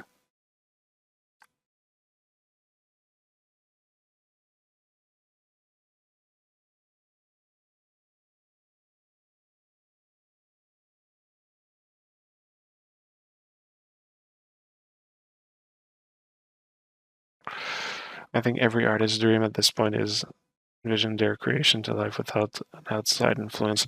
Oh yeah, dude. I mean, you can't ask for more than that. I find, and that's what I meant at the beginning about like when we were talking about the whole NFT thing.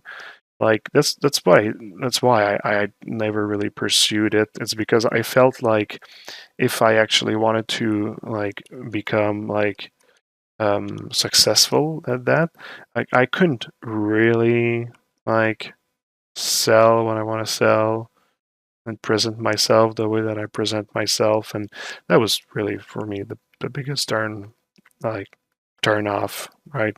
But that's the thing is that with the project, um, with the Horseman project, I really truly feel that I can be like who I am and do what I like, and that's why I'm saying I feel blessed that like those guys were like, hey, we want to produce that. We think it's awesome. It's like, oh, great, because I poured my heart into it and my soul and stuff.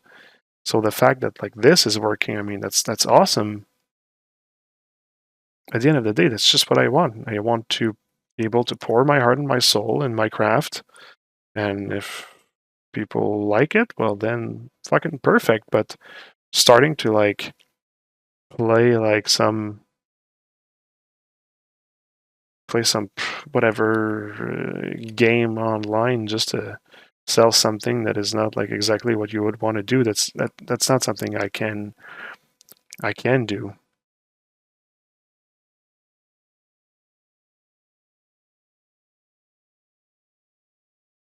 And also, I mean, like, yeah, no, I don't know. Yeah, I think I pretty much said everything I needed to say about that.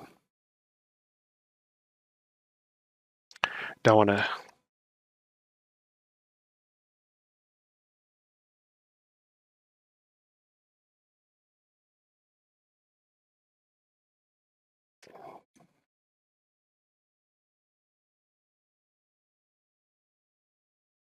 Hey, thanks for the follow. NETA for the Alien Queen. Sorry, forget the name of it. The White Widow. That's her name. Um, no ETA. It's printed. Well, actually, I showed it online already. That's kind of c'est déjà probablement déjà. Um, it's printed, but we're still doing paint tests on it. And I'm using a company that doesn't necessarily do like paint generally, but like since it was a pretty like simple one, like they're gonna try to do it. And I've seen like previews of it, and it does look cool. It's actually pretty cool. I'm happy with the results, but it's a company that's pretty busy, and I'm small fish. So yeah, like I could actually get them in gray for the moment, but I'm really like I really want to make them like in color and everything. So I'm kind of like willing to wait for the time for having it produced and done well.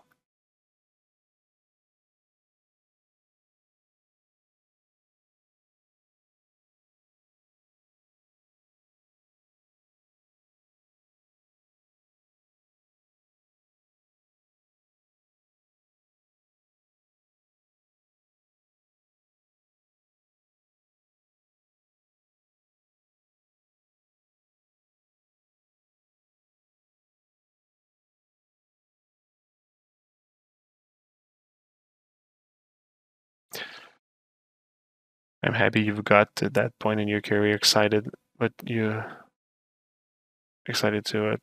You'll yeah. Um, I'm super happy about that as well. Thanks for sharing the sentiment. Marco is inspiration totally. Same as Cedric. Thanks, man. I appreciate that. Very inspiring work, man. Something to look up to. Man, thanks for saying that. I appreciate it. Seriously, I really appreciate that. That's I'm often like working on my own stuff in my corner and hearing from like that other people can be excited by that is really great. So thanks everyone for saying this. Since this is a Chaos Masons channel, I am assuming Cedric would stream at some point. Yes, he wants to stream. He told me that like he actually like told me to make it as Chaos Mason thing so that like at some point he can actually do it as well.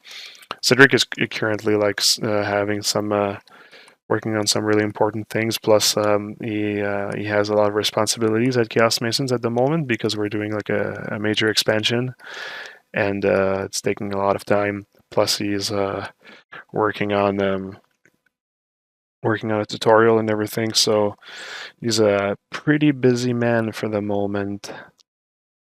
But yeah, no, it will happen. It will happen. He'll come here at some point for sure. I know people want to see him, so absolutely. Acta, all right. Have a good one. We'll see you soon. At this point, has to put crown instead of that hat. At this point, macro has to put a crown instead of that. Oh, Mark. Okay, Marco. You mean me? Okay. Macro Marco. Uh, you're gonna make me blush. Realize I said excited to what you'll create meant, what you create. Yeah, I kind of got a little bit of an idea. That'll be a big hype. 125%. Holy shit! It's over 9,000. Not yet, but maybe soon.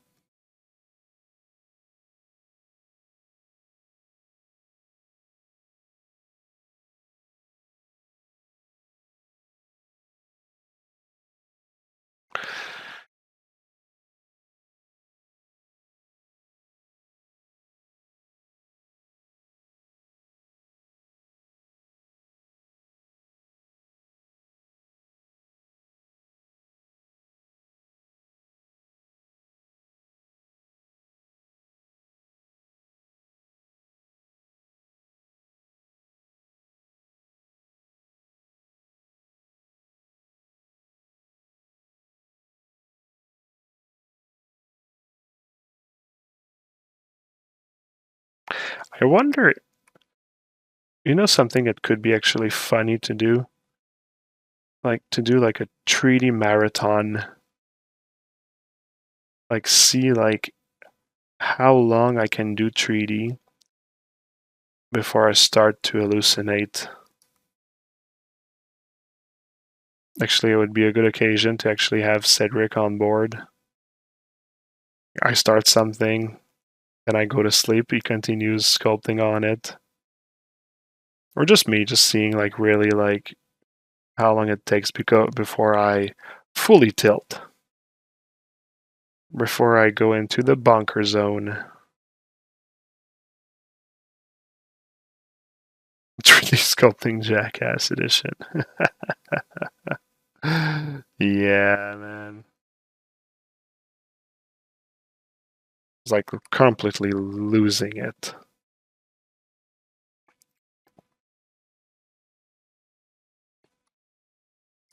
I do not like that line.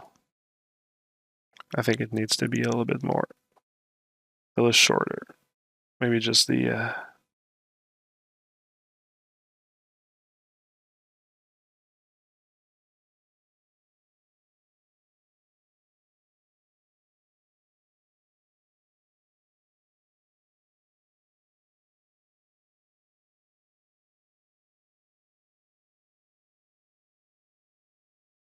There we go. See, more subtle. I like it.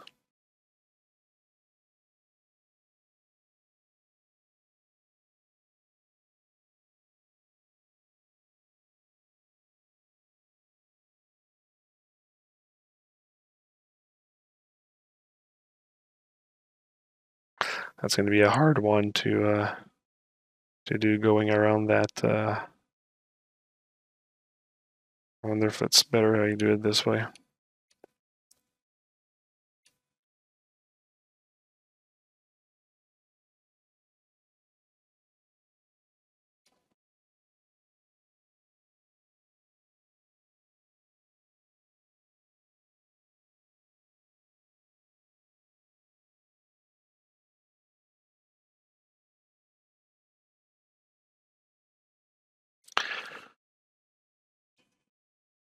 Doing 3D on steroids. Yeah, like I should like pump myself full of like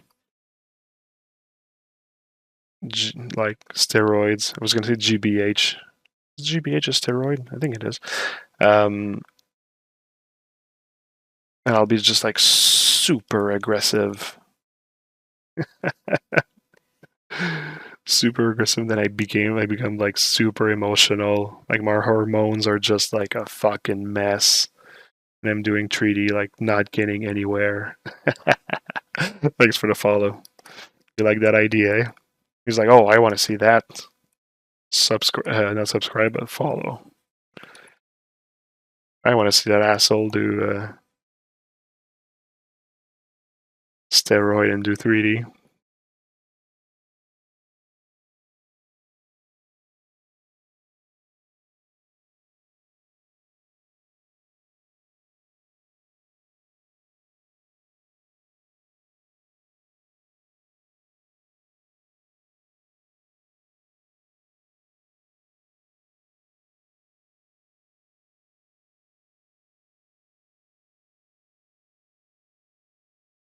Ritalin would do that to you. Ugh, boy. Hey, boy, yeah, boy, yeah, boy. I mean, I have like ADD and a couple of like other things. I wonder what it would do if I actually take if I medicate.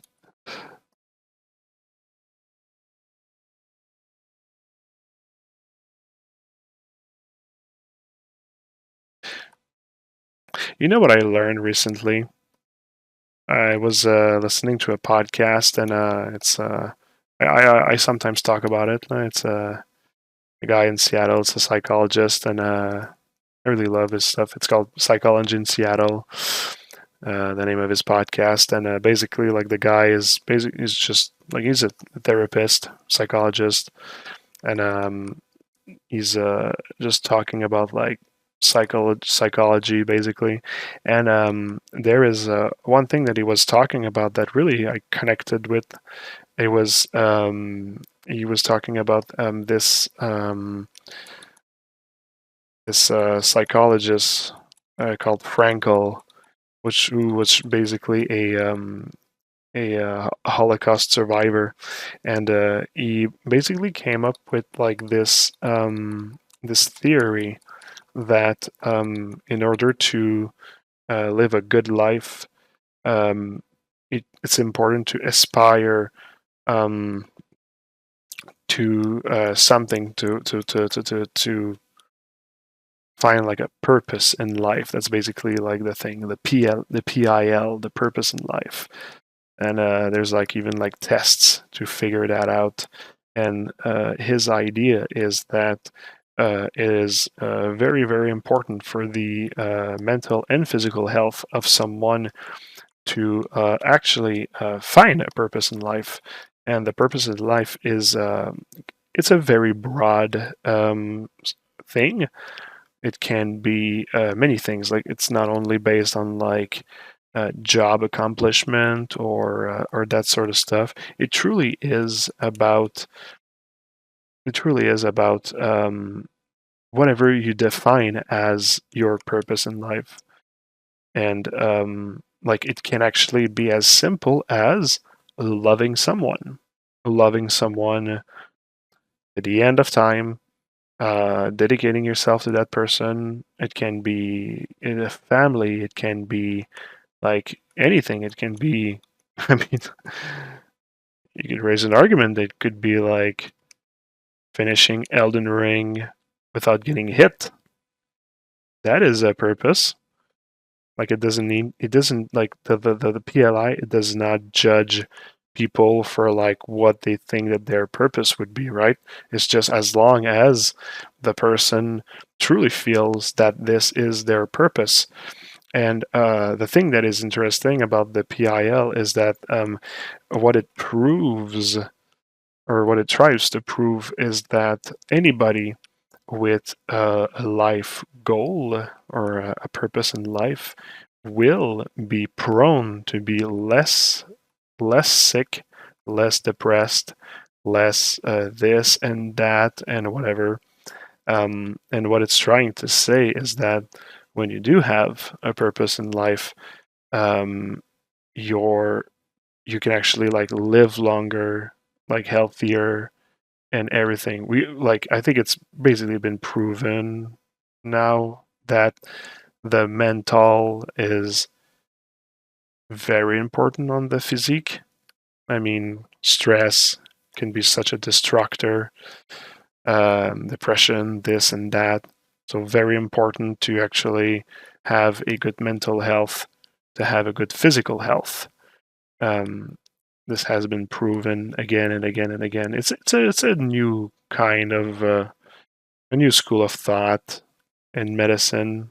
Like medicine is not really like really keen into like making it a an official like diagnostic blah blah blah whatever, because like stress is not necessarily like as quantifiable as like other things, right? But I mean, just talk to anyone. I mean, it makes sense now, and like people have been sensitized to really consider um, their stress into like all the aspects of their life and see how to actually like make your life better by actually reducing it, right? So all that to say that I don't know. I find it's really interesting, and I mean base level. Like I'm pretty much like ready to say that like if you are actually here on this stream, it's because you probably have a purpose in life, that would be like in the pursuit of like something about art, right? Because I'm sure you're not all here just to hear my sultry ASMR Bob Ross voice. You're probably here to learn something and eventually being able to apply it to something. And that's a goal by itself, right? Um, but that's the thing is like, I think that like also it's malleable, like it can change. Like you can actually sometimes not have a goal, sometimes have one. And it just makes me think a lot about like, for example, like retirement, that sort of stuff, right? Because there was a moment in my life that when I was not working in 3D, that I was like, okay, well, I guess I'll be working toward my retirement now. And I don't know. I mean, like if you don't have anything to do when you retire, it's like there's so many stories about like people that retire and like and fucking 1 month later they die. It's I don't know why I laugh, but it's just I think it's because it's so tragic. And I find that like if you actually have a purpose in life and you maintain a purpose in life, find a new purpose in life if you need to, I really truly believe that it can really make a difference. Thanks for the follow. I truly believe that there is something in there, and I'm not a big believer in like well, I'm a big believer in psychology, right? But I'm not a big believer in like, oh, there's one way to live life and this and that or whatever. But I'm really ready to believe that there is really something important in there to consider at all time. I remember last week you talked about challenge. Maybe you could do a monthly or even an yearly Chaos Mason challenge, and you select the winner live on Twitch, something like this, and the winner become the official dude until next. The official dude. Yeah, I really like that. That could be cool. Actually, um we're really considering doing like challenges and that sort of stuff. I really have to find like the format um, the format that would actually work, find the theme, maybe like doing the next insectoid and stuff. That could be cool actually. I would have to find like the right parameters, like how much time do I leave, that sort of stuff. But yeah, there's a good idea in there.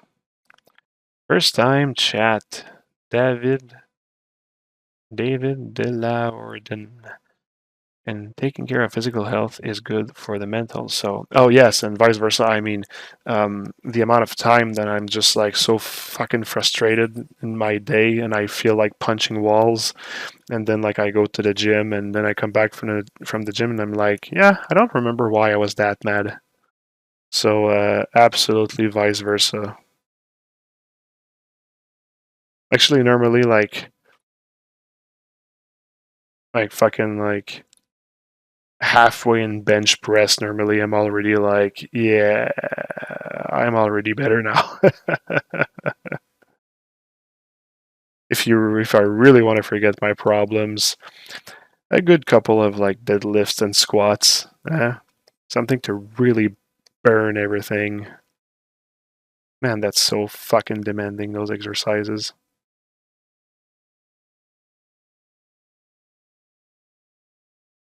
I actually kind of like fucked up my back because I actually went too strong with deadlifts and such because I was actually pretty good, and I was able to pack in quite a lot of like of weight. So I got kind of like greedy, and I tried to I tried to really like lift as much as I could on the hex bar, and kind of hurt myself.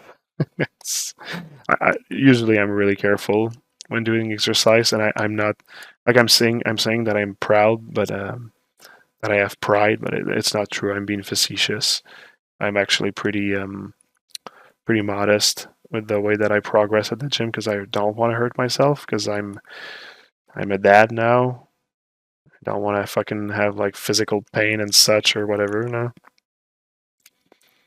But yeah, you have to be careful for sure.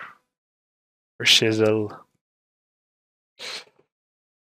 I'm here for the French curses and nothing else. Calice de Chaos Mete Bonne Place, Ghost of Christmas Future. Do you like this one? Doing next insectoid. I hope you will give me 1 year. Yeah, you could be 1 year. But I find that it could be cool. But well, you see, like that's the thing. If I'm going to do like a challenge, like I want it to be like themed, themed, like within like the Chaos Mason, the Chaos Mason's metaverse, like the Chaos Mason universe or whatever, right? Like, so basically, like finding like something that Chaos Masons is known for, and like playing with that. Like, I think that would be like the right way to go.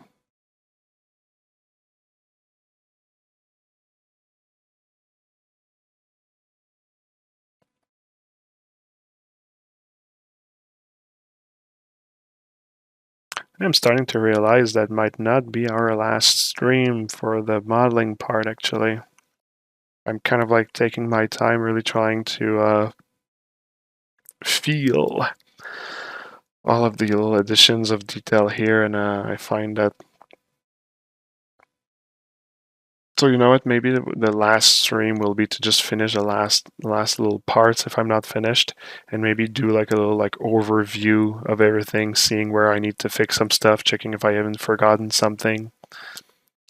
Maybe another like more like talking episode, and then it would be like the posing, I guess. We keep making you chat. Yes, I'm on Twitch so that I do not interact with anyone, and you guys keep disrupting me.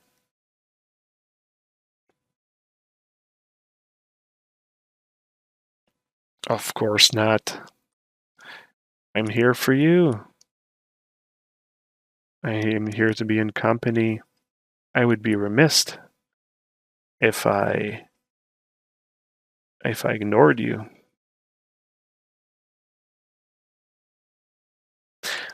Plus, like I was saying last time, I'm actually really appreciating to I'm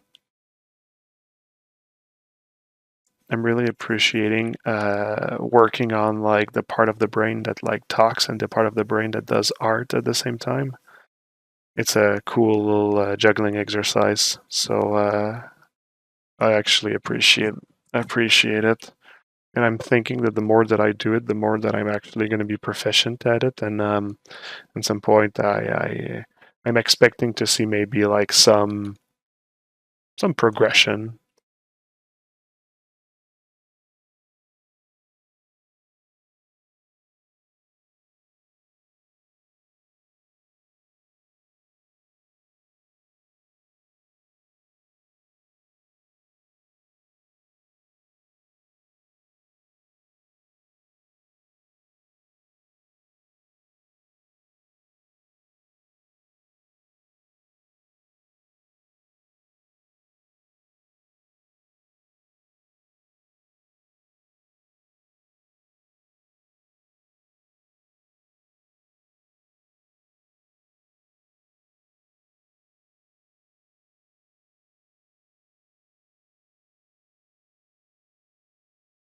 Yeah, I hope so. Um, so I don't talk about it often. I don't talk about it often, but I'm a musician as well. Um, not a pro musician, but I've been playing guitar and some other instruments for a long time now, and I'm actually I really considered buying a drum set. Maybe when I'm gonna actually have my basement redone. Um, maybe like a electronic kit, like something that doesn't make too much noise. But I've actually the more and more I advanced in my musical career, the more and more I actually found like a great appreciation for for the drum. And one of the things that I love the most about the drum is the synchronicity of everything, or desynchronized. I should maybe say desynchronicity. And basically, it's a bit like the exercise of playing guitar and singing at the same time, because you really have to.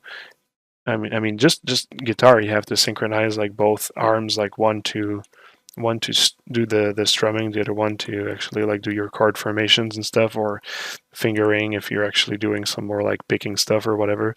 And the um, singing at the same time of doing that is kind of like asking your brain to do some like serious juggling already. And it's really fun actually. And I'm just like, from my experience of like just playing on drums for fun and whatever, I just realized it's like, oh, okay, wow, that's like the next level of actually like having like your brain really like focusing on two things at the same time. And I really like that feeling when you're kind of like getting in the zone and you're able to do all that. It's very, very interesting. Especially I'm like, since I have ADD. It's like my brain like needs to be like always like full and like stimulated like from many directions at the same time, and when it does, like it feels like super good. Which is like, I guess clinically not a good thing. I don't know. I don't know that it's good that I require all of that, but you know, that's just what it is. Like I remember there was like one time I was like particularly like stressed, and I was actually listening to a podcast while listening to music at the same time because the podcast was interesting but not stimulating enough, and I actually like needed to actually have like music playing at the same time, and it was like total fucking chaos. But I don't know, it kind of like worked.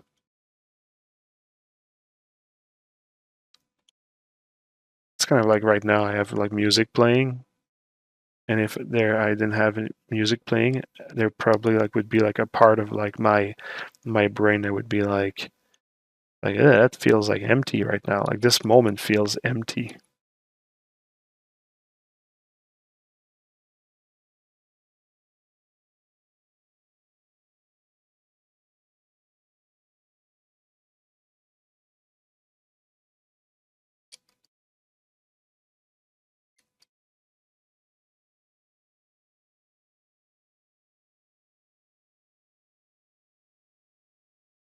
It's okay as long as you can do your stuff. Yeah, yeah.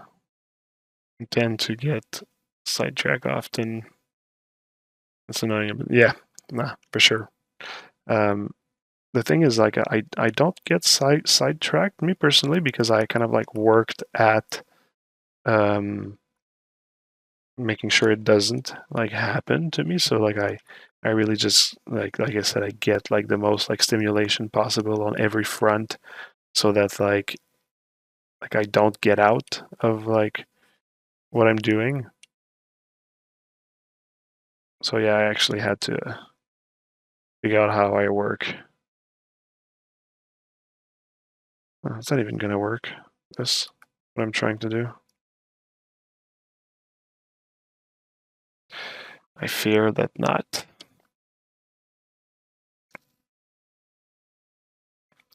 If I can play the music I'm listening to, well, I mean, it would be copyright. It would be copyright infringement.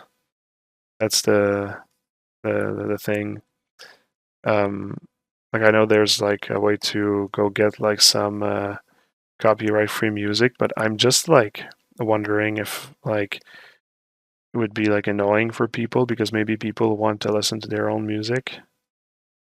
Actually, you know what? You know what? Hey, we don't have a poll for nothing. Let's create a poll. Do I listen to anything while working? I actually will listen to podcasts and stuff like that. So yeah, I'm always listening to something. Mostly podcasts, more than music. Music is more when I'm like tired of like podcasts and stuff. I'm listening to music like while doing the supper, walking the dog, or that sort of stuff. Okay. Would you prefer I would you like to would you like me to play music over my streams or stay or keep it silent?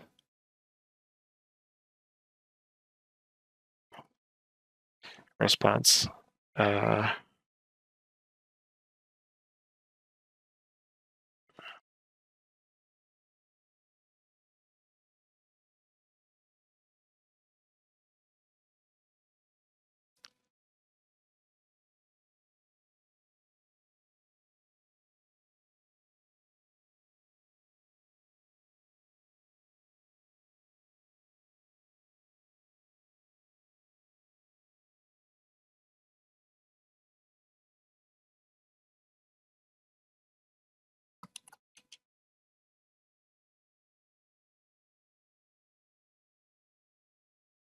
all right, let's do that.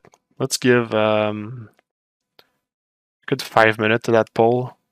Start poll. If people can actually like answer this one, I would be curious. We have a good sampling of people right now. 50 people on the chat. Let's get these answers going. I'm really curious. That's actually like it's not like those like stupid poll I was doing last time. This one is actually one that I really care to know.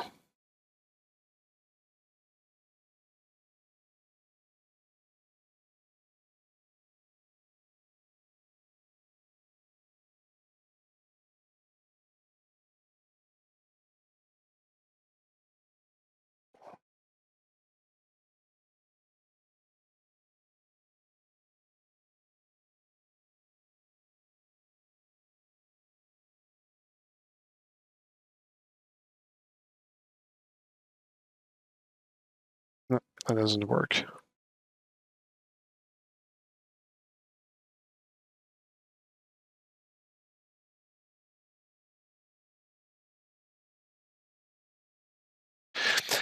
Sorry, you're saying uh, your heart is being possessed by music. Your soul is addicted to it. It's not good. Music is like drug of your mind. I don't know. Music's cool. It's Paul time. I think the music copyrighted is just deleted on the replay. You mean for Twitch, right? But like I'm recording this and I'm putting it on YouTube also, so I have to think about like the way that like also other platforms do it.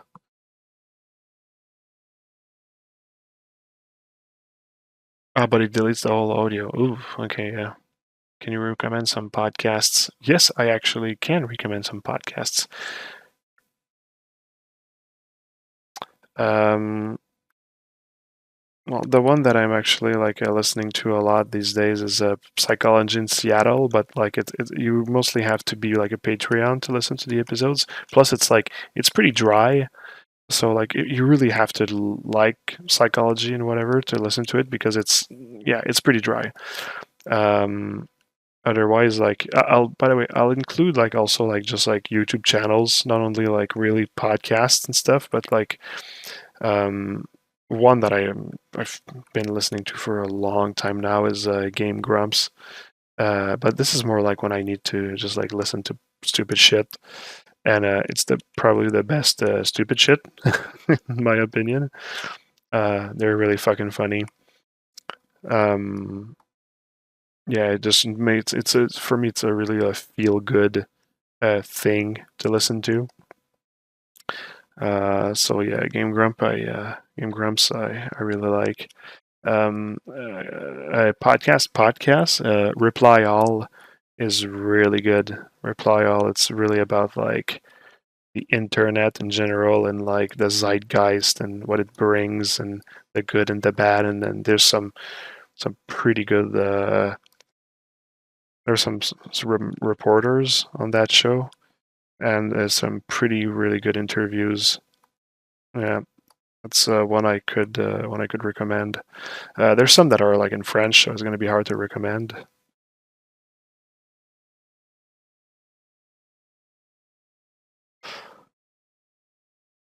There's let me check here. The Bill Burr Monday Morning Podcast is actually pretty funny as well. If you like comedy, if you like Bill Burr, I mean, he's one of my favorite stand-up comedians. So yeah, I like it. Um,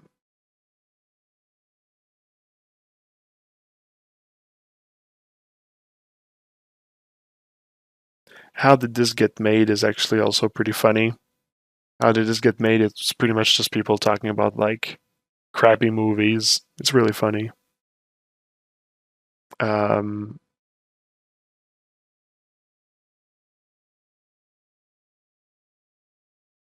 there's one. It's actually on YouTube. It's called the Behavior Panel. It's like um, four guys that analyze people talking, and like they're basically like professional interrogators and stuff. So they basically like tell you like, oh, this like judging by the behavior of like the person right there, we can see that like they're like might be like hiding some stuff or blah blah blah. It's pretty fun. Um, Hot Ones is really great as well. They're interviewing famous people, making them eat hot chicken wings, and the interviewer is actually a pretty solid interviewer as well. So it's pretty fun. I recommend it. Your Mom's House is pretty good as well if you like comedy. It's pretty deranged sometimes, but it's a good one. A pretty good one.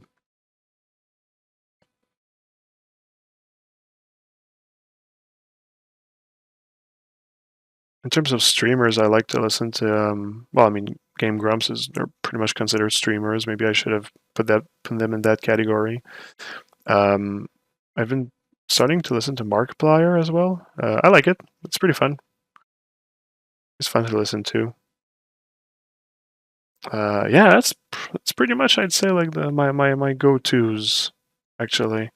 Otherwise, like I mean, I listen to a lot of like Netflix and shows and this like that. So that's another topic.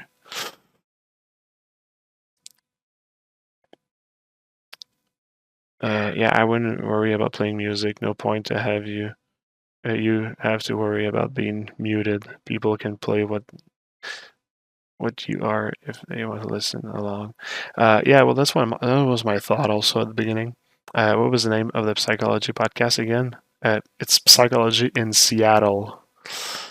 Rince Crème. Ah, Miguel, parle-moi pas de Rince Crème. J'adore trop cette émission-là, mais je peux pas le recommander pour des gens qui parlent pas, qui parlent pas français. Là. Um, Miguel actually just he said Rince Crème, which is the name of a podcast by two absurdist comedian in Quebec. It's one of my favorite show. I love it, but it's like it is. First of all, it is absolutely insane. They're like two absurdists, and they're nuts. They're really nuts, and I love that show. It's crazy. Um, it's nuts.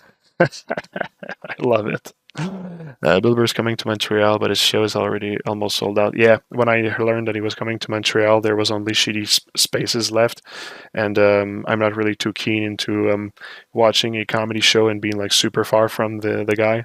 Like I prefer the intimacy. So although I love Bill Burr, but I already saw him like 2-3 times already. So I was like, hey, you know what? I'll maybe another time. I'm not really interested to like I mean I get so little like free time with the kid and everything that like I'd rather make sure that like it's the best experience it can be. And yeah, being like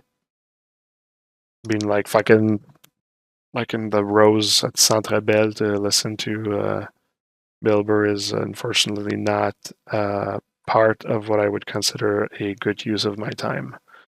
So I'll happily stay at home and watch a special when it comes out. This next one. Oops. Because I just realized I don't really have a lot of resolution. I would kind of like need to subdivide just that part here. Uh, Crap.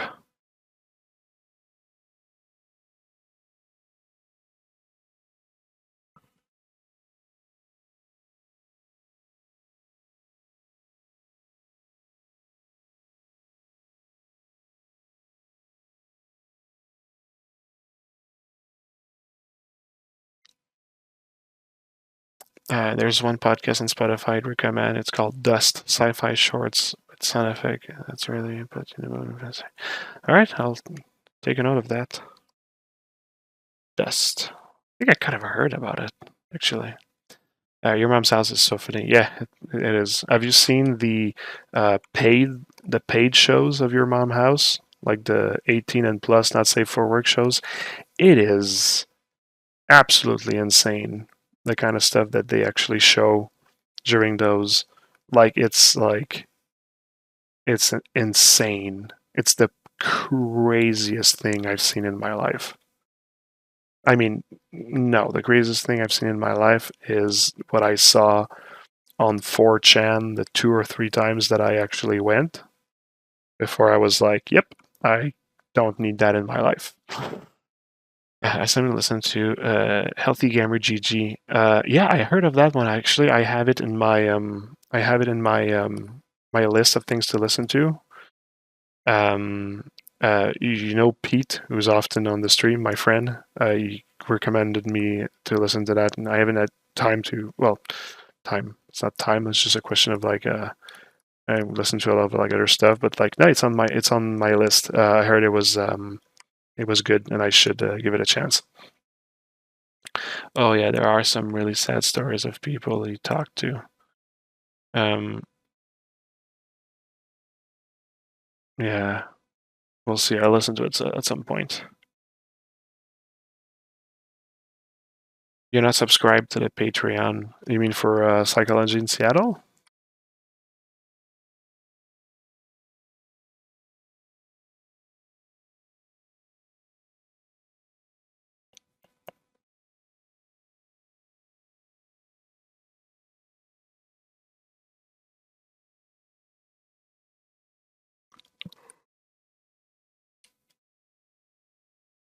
Ugh.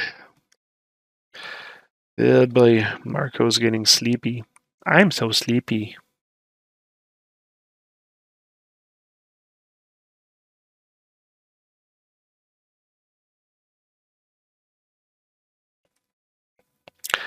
All right. Me saying, I'm so sleepy. Does anybody have an idea of what I was referencing?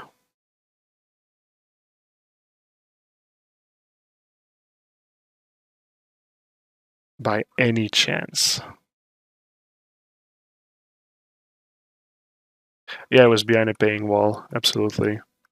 I mean, it could never exist if it was not behind that. I mean, even like some paying wall were like, nope, we don't want that. We don't want to be part of that. It's crazy, seriously.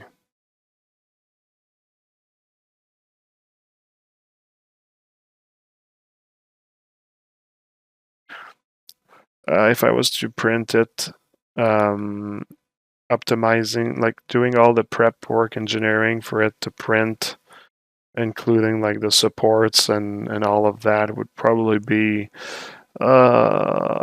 like probably okay, let's say like making sure the character is like fully watertight and like the keys, the cut and keys are done. Thanks for the follow, by the way. Probably like I don't know, 2 days maybe. Yeah, I feel like 2 days is yeah, yeah, something like 2 days. And if I actually was to make the engineering, so like the supports and all that stuff, well, the prep for the printing, I should probably say. That would probably be maybe another day. So I think that like 3 days to prepare this character to print. Yeah, something like that. Um, and printing this character, if I was to print it in like the same size as the wasp, this character would probably be like, oh boy, it would be so long. Like, how much time did it take me to look like this character, for example? Can I go and grab it?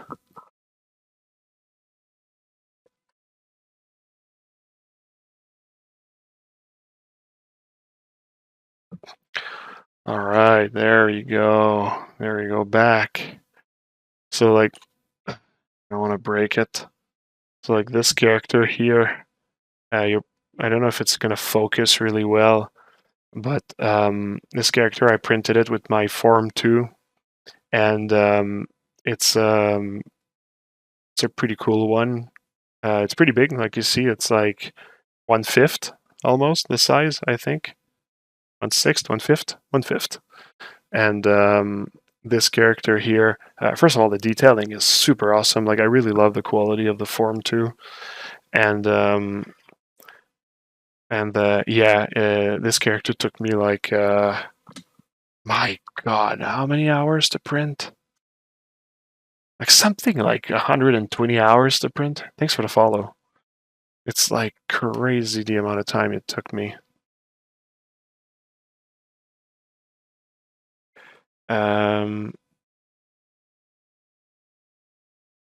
you mean you want to see the figure full screen, like what I just did, or you mean like closer to the camera? Because I don't really have much space. Like it's a bit encumbered around here.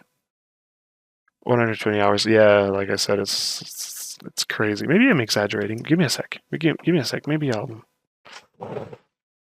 exaggerating. I'm pretty sure I can find the answer here. Um,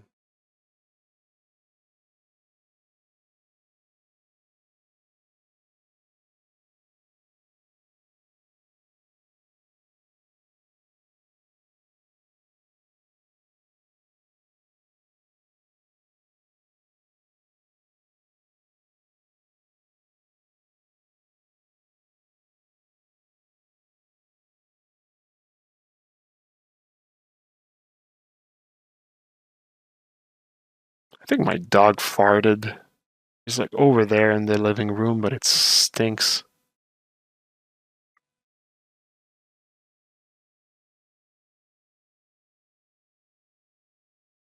This is just images, but like this is just like pictures that I took of the sculpture. It's on my art station. Like if anybody wants to go and take a look.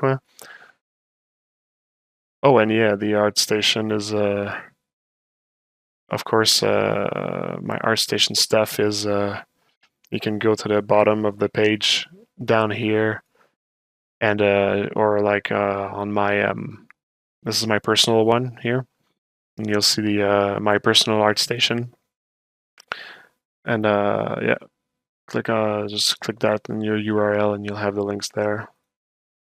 The quality is really good. I really like it. I can't find the I was sure I kept the stats of like how I divided everything to print.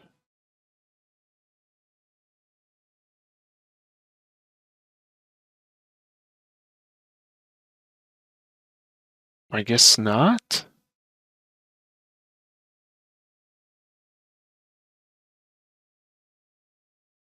No. I don't know. I thought that I did. But it's yeah, it's a monstrous amount of time. Oh well. Yeah. I meant invert your camera feed.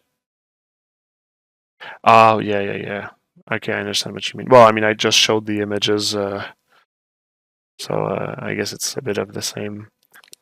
Trivial Night. Hello, bonsoir. Hey, thanks for the follow. Exclusive, yeah. I thought resin print was faster than FDM print. I do not know the difference that much, but resin print can be pretty slow. Plus, also, I'm not even printing at maximum quality. I'm printing just at half. Hey, thanks for the follow. I guess it depends. Yeah. Ollie, hi, salut. So that we see you and the figure full screen, not on a tiny rectangle on the side. Yeah. Okay, maybe next time. Hello. Angus. Josh. Ooh. You just blame the dog, but it's actually you. Okay. No. If it was me, I would be honest. I am I'm very honest with my farts. Uh, as long as he doesn't. Yeah, no, exactly, for sure. Alva, cute doggy picture. Thanks for the follow. Is it a render or a photograph? That was a photograph. That was a photograph that I did with with my camera. Hey, thanks for the follow.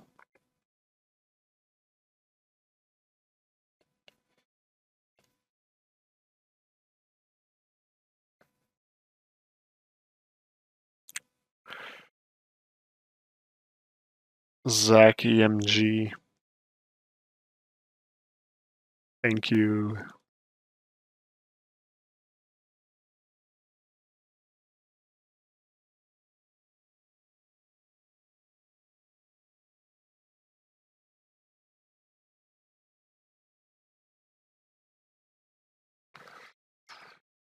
We're getting close to the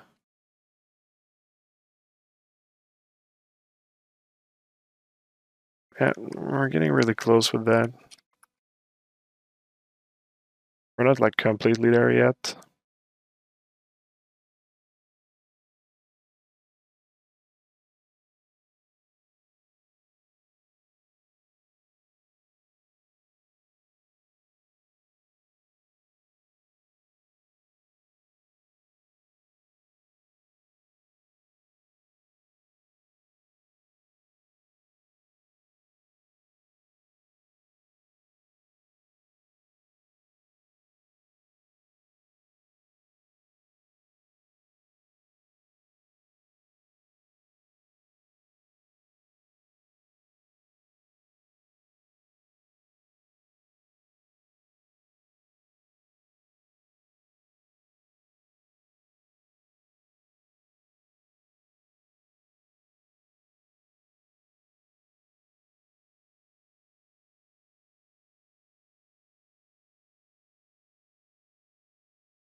I think today is one of those days where you spend 70% of the time rotating around the model and 30% actually working on it. Very possible. Very possible.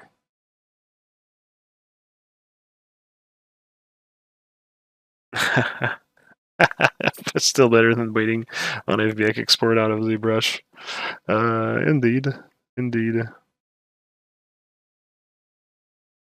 That could be said. I'm really lacking resolution in there. Okay, you know what? I'll actually mindlessly just add a few like details here and there just to say that there are. And I'll probably give myself the chance to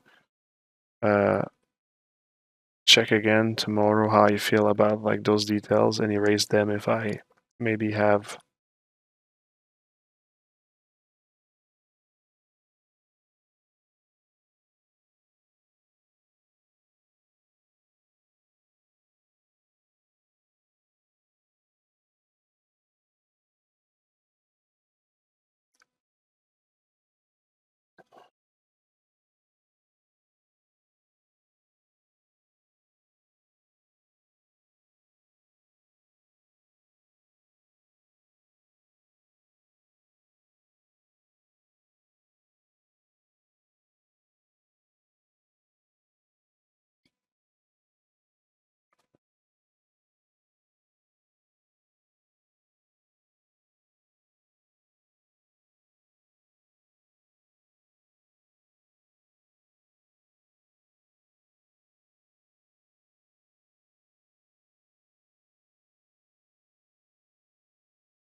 Whoops. Well, I'm going to get rid of the things on the side because there was an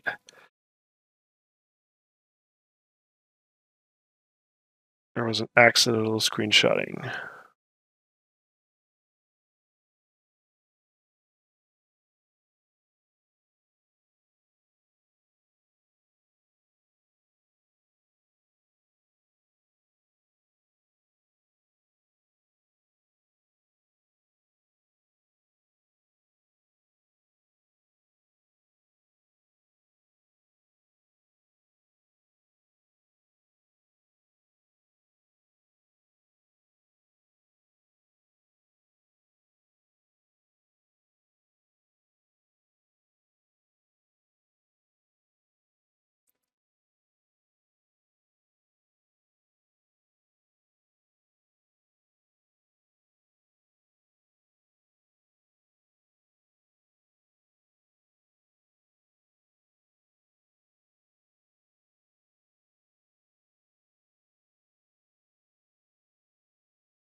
All right, I think that was a good addition.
Okay.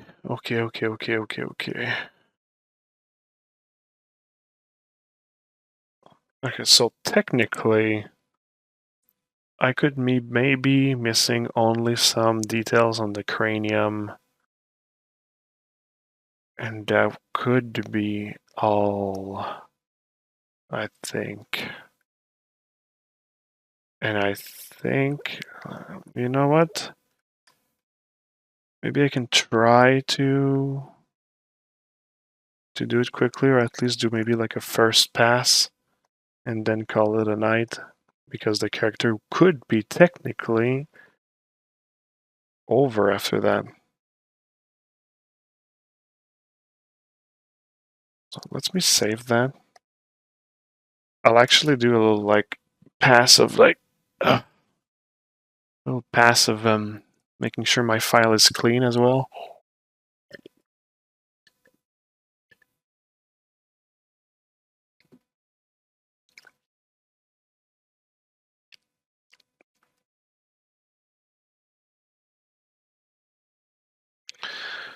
And what I'll do for that is,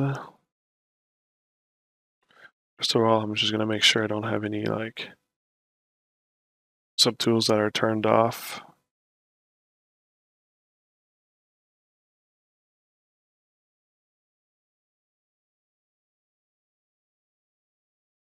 I think in the leg I have one that's turned off, and it's because I'm... Oh, no, I think I deleted it. Okay, so I'm gonna use a little like plugin. It's called Z Scene Manager. And what's cool about that little plugin here is it kind of like tells you a couple of important information on the model. I actually participated into the beta of that little plugin, so I was able to ask him to do a couple of things. And like here with the checkbox, I can see like, oh, do I have like masks enabled on some of my subtool? Do I have morph target? Do I have layers? Is some of my subtools in double side? Is there a noise filter to it? Is there a texture assigned to it embedded? So you want to get rid of all the texture embedded, but there's 0. My dynamic subdivision, I'm going to keep them for the moment. That's fine. But if I'm going to print later, I'm going to... Everything that there is a D is a dynamic subdivision. I'll need to commit to a real subdivision. I have the amount of poly. I have like the amount of subdivisions as well. Is the object in symmetry? But ooh, I got rated. I got rated. Living Vertex. Living Vertex once again coming to the rescue with the rating. That's much appreciated, man. It is me. It is I, Living Vertex. I'm telling you, one day, Living Vertex, I'm going to be the one doing the rating. One day you will see. I promise. Living Vertex. Everybody, go to his channel, give him some love. He deserves it. Cat, cat, cat, cat, cat, cat, a cat. Oh, cat, cat, attack, cat, cat, attack. There we go. Raid, raid, raid. Is this hard surface in ZBrush? It absolutely is. Hello. We'll see about that. I'm the one doing the rating. Thanks for the comments. That's appreciated. So yeah, basically what I want to do is I just want to get rid of like every unwanted masks on my model. Like, see this one, there's a mask here. If I just like mask unmask, mask unmask, mask unmask. And this is just like some like housekeeping stuff to make sure that the file is because sometimes it's weird, because if you render and like an object is masked, sometimes it will actually like show as masked in the render. I'm talking like the BPR render, and it's kind of annoying. So I want to get rid of those. And if I like update this plugin, you'll see that like those X's will now like disappear. to let me know that like I don't have masks anymore there. And I'm going to do the same thing for like all my morph targets, because my morph target is not, I don't keep, like morph target for me is like really temporary. So you see like delete the morph target, the next subtool, delete the morph target, because it takes like some space, it takes more space. So I'm trying to not have that much like space taken by morph targets, delete it. And like the rest are my layers. And my layers, I could go in each of them and see if like the amount of layers is appropriate, but I know I'm already doing that. Like, okay, so now like I know that like this was probably like enough housekeeping to make sure that my file is like of a reasonable size. And we're at the end of this character, and the character weighs like 2.5 gigs, which is I consider to be like okay, like reasonable. Yeah, this piece is so good. Thanks, man. Appreciate it. I Felix 3D. Thanks, bro. Just wanted to learn hard surface in ZBrush, but my schedule is all filled up with other work. Yeah, I understand it. It's an ordeal. It's a lot of time. Hey, thanks for the follow. Is it Scene Manager? You say yes. Before the folder system in ZBrush, it was actually like the best because you could create like groups and folders and such. Now with the folder system in ZBrush, it's kind of like not as useful in regards to that, but it is really useful in terms of like knowing like the state of like your subtool and having it in a list, like to get rid of like maybe unwanted embedded texture or like yeah, like the other thing that I said, like basically like it's pretty useful. I like it in terms of like just like having some visibility of your subtools. Pretty good. I recommend it. I recommend it. All right, let's go see what's the kind of like visual language that I used on the top of the head of this guy, of the wasp. Hey, thanks for the follow. Much appreciated. Much, much, much appreciated.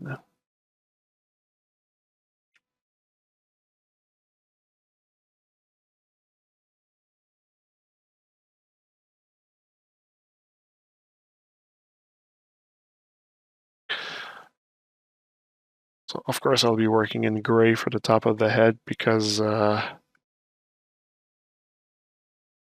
a lot of noise already there. Sam Media, hey there, really nice character. Thank you. I can smell all the work. What does it smell like? Does it smell like blood and tears?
All right, so all the intersections are accounted for the inside of the head. Probably like I need like some like middle detail extrusion.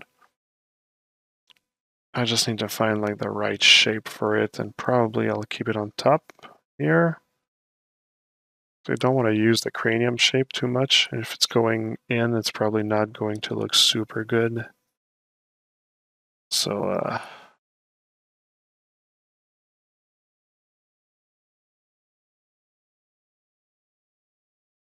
it's probably too simplistic. Maybe it's not going to work.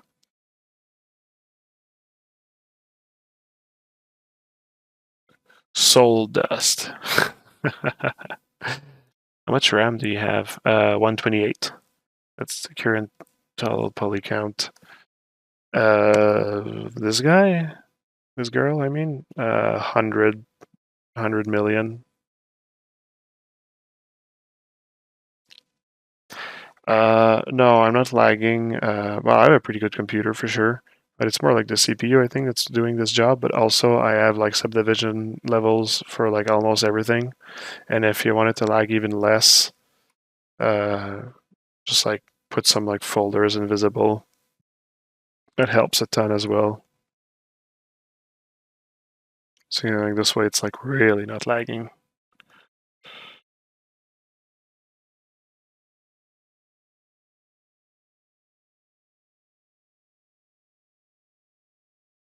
Have fun with retopo. I don't know, I wouldn't be scared of retopo. It's fine. But I'm not going to retopo that character because I do not like to do retopo. It's actually great when you actually can have it in the engine and everything. But I'm really a sculpting dude. Not too. I like to do retopo like when it's time like to chill. It's a chill thing to do.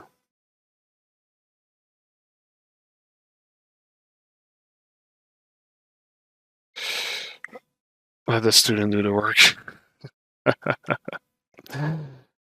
Yeah.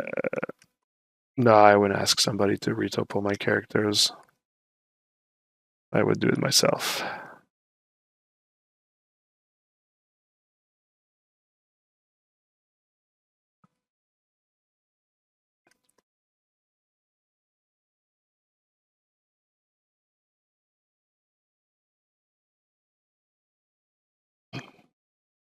I think your RAM is doing the job. If you open control panel, you'll see how much RAM you are currently using.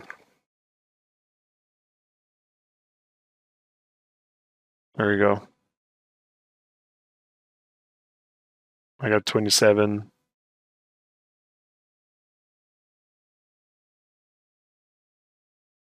Jesus Christ, my Wi-Fi is through the roof. Okay, no. Whatever. Yeah. 32 is pretty good.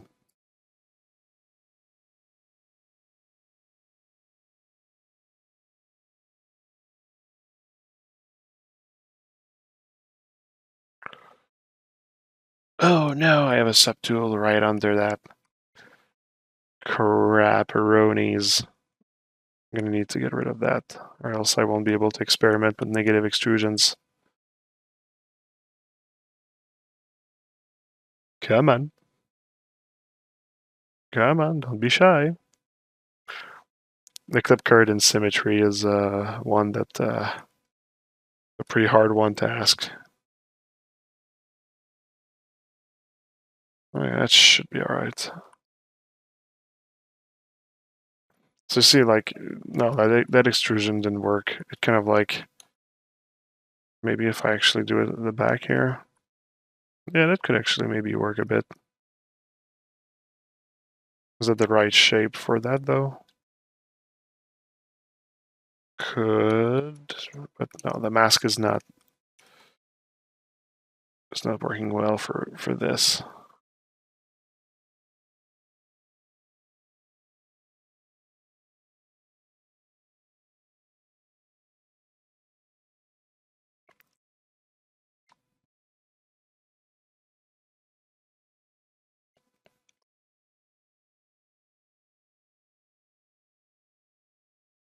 Yeah, I just exploded ZBrush. The more poly count you add, the more RAM it's going to use. Eventually, 32 gig is not Yeah, for the large projects. Yeah, but you can still like get pretty far with 32 gigs. Um, and then after you can divide in different Z tools. That's often what I do when like one project gets like too much, like harbingers. They are a bit too like intense. Actually needed to the divide in actually Z tools to be able to work on them. Oh, I wanted to talk about that piece you've been posting, the Sci-Fi Night. That is looking great. Thanks, man. I appreciate that. I am really looking forward to show it, and I might actually be working on a sequel of this series live on Twitch actually in a near future. That would be the goal. That could be really cool.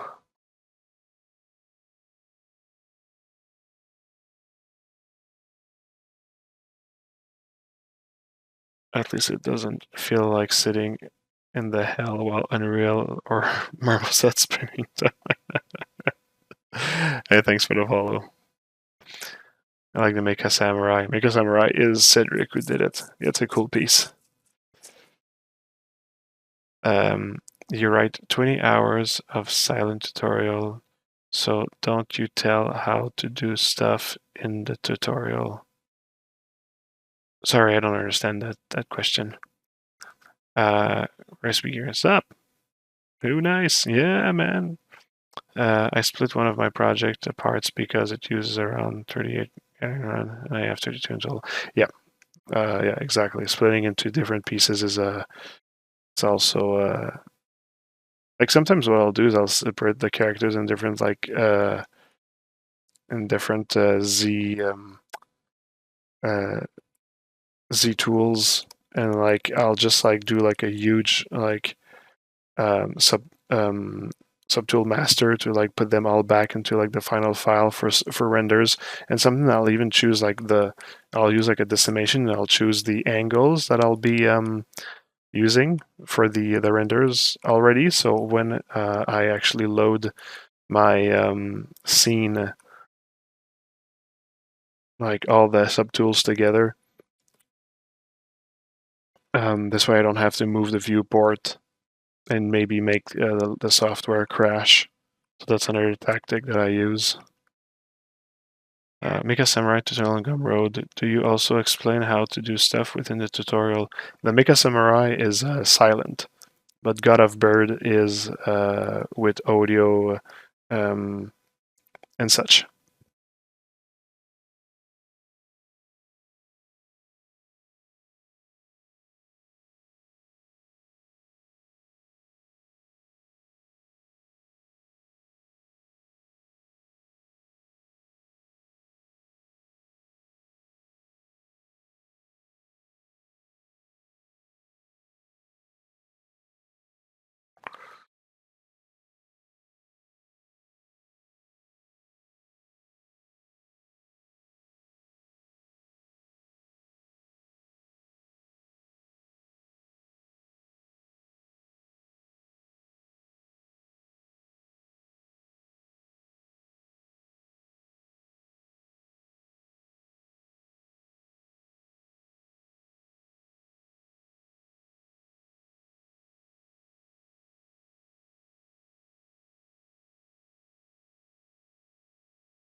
Okay, I'll do a little quick test. I feel like if my line, this is really going to be like a line flow exploration.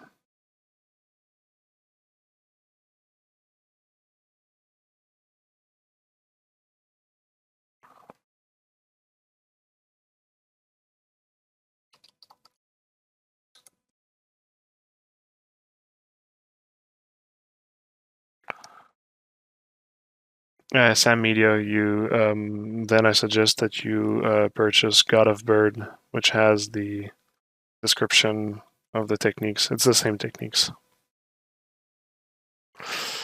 I did decimation for so many files before I combined them. For the final render, it took me a whole day because decimation uses even more RAM, so each file need to control them at under 16 gigs or something, just so it doesn't crash. Yeah. You just don't have keyshot. Well, I mean, it's in ZBrush, so we're not using.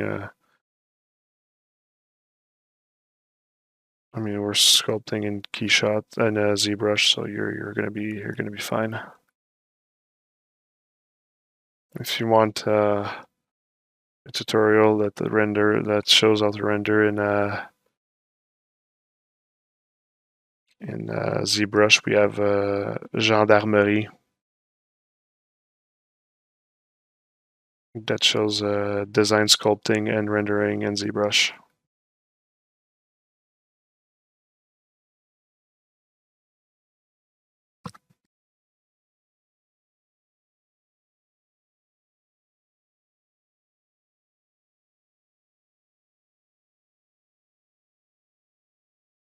I find that keyshot's pretty good at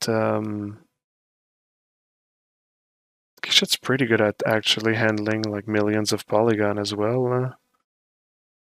I was actually really surprised by like I did some tests when I first like started to play with keyshot and like was pretty happy on how much it can take.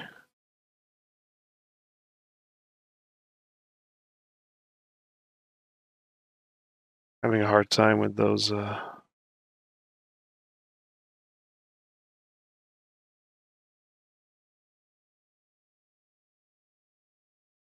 that. No.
I feel like I'm going to need to redo that part here.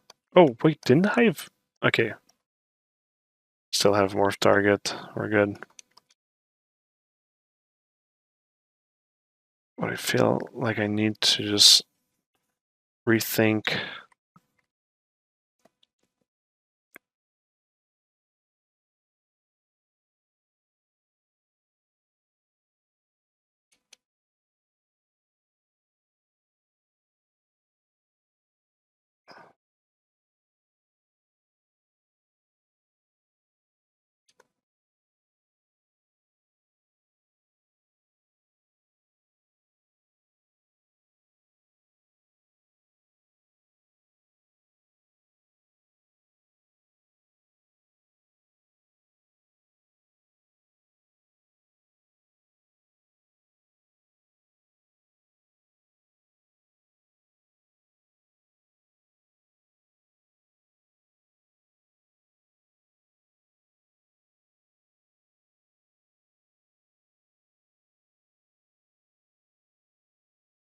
Yeah, that's going to be good. That's better.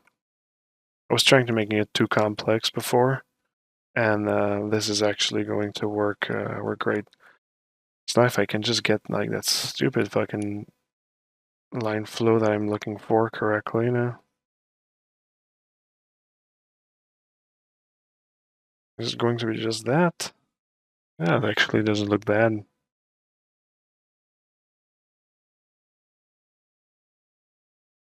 But if it actually comes from here, then goes up like this, that gives her like a weird eyebrow thing. I think that one's going to be the winner.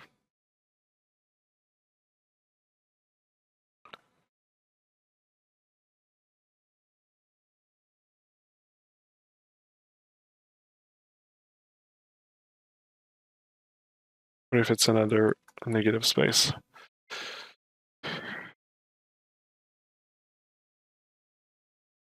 Hey, thanks, I Felix. Much appreciated.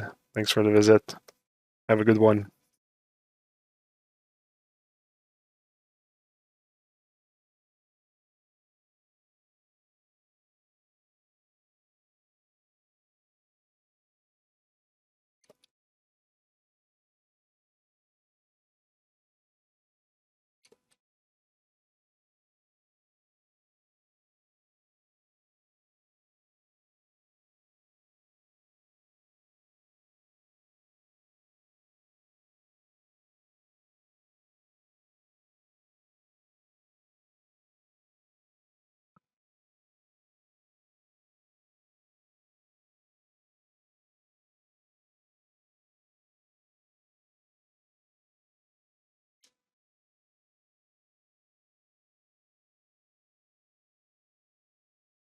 I already know I'm not gonna like it. Ugh.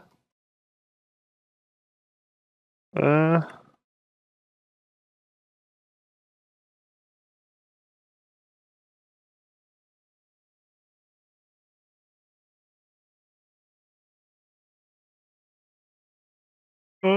you know what? I think this works. All right. Charade I am.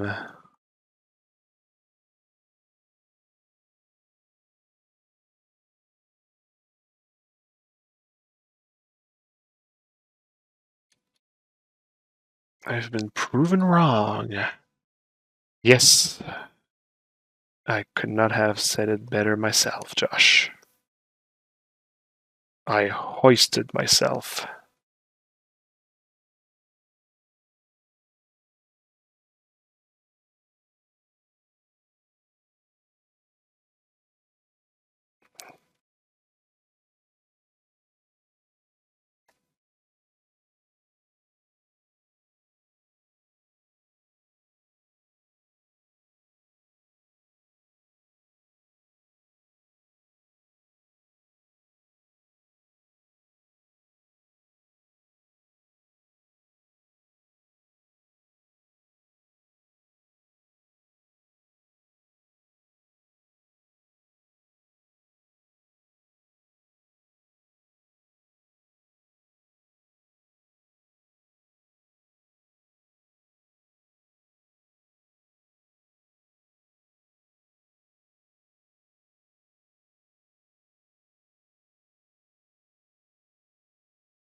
That's kind of cool.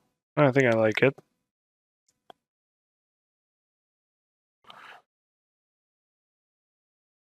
Should there be another of those cavity lines up there?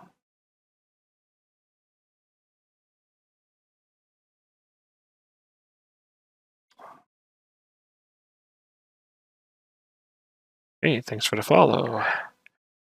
Hello, how many subdivisions do you got so far on that model? Subdivisions?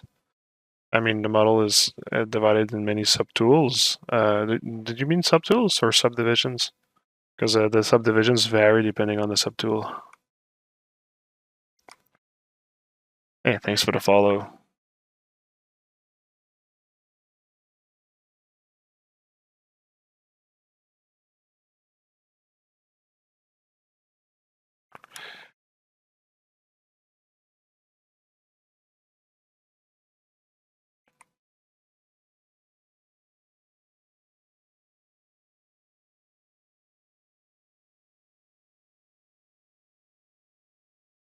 Ah, that's probably going to be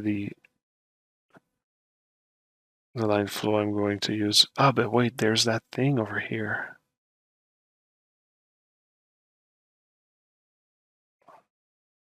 Yeah, I think that's going to be better like that.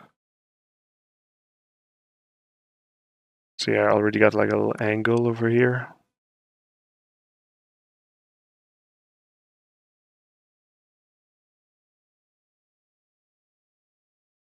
If I follow it, it'll be better. Division of polygons. I'm sorry, I'm not sure what you mean. I mean, like this is like one of my subtools. The subtool has 5 subdivision levels, but it depends on like, yeah, really like some of those subtools they have like different subdivisions and stuff. So it's hard to say.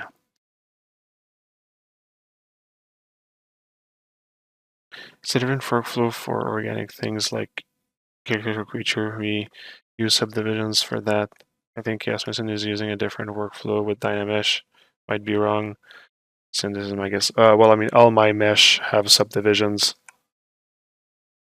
Like, see, this is the lowest subdivision. Like, they're pretty much all like this. See, subdivision, 5 subdivision levels. There we go.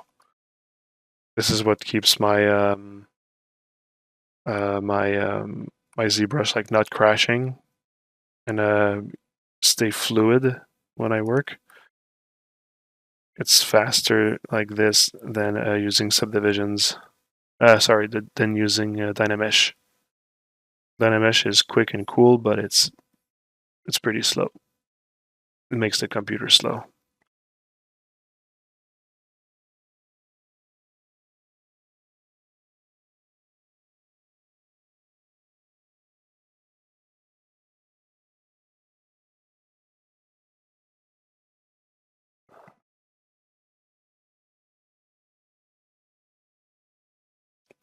I want to get that line really clean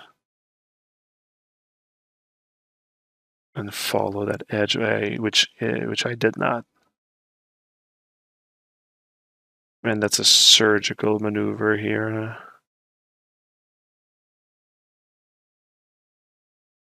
Okay, that should be all right. Just have to get it here. You know what? I'll do that, and then I'll realize that I actually don't like that line. Check that out. Oh, no, it's fine.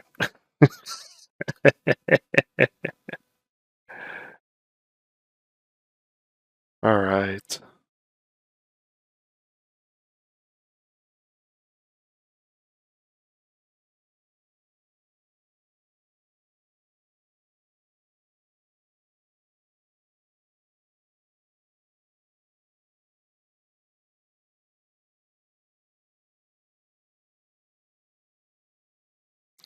Hey, thanks for the follow.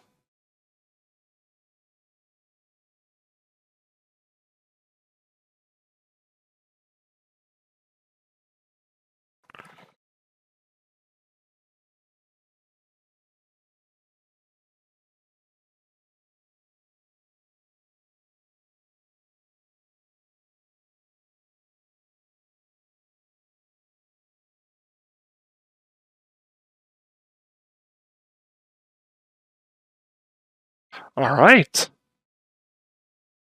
All right, all right, all right. Oh, I think we might be finished. Jeez, eh? God damn. I think we're finally finished. And yeah, I think I'll probably work on the posing, like just a little pose test tomorrow and maybe pose during another stream and yeah, we're really at the end of this character.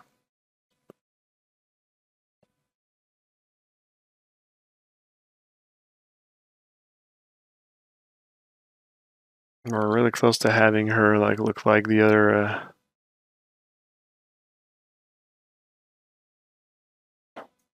insectoids joining the ranks.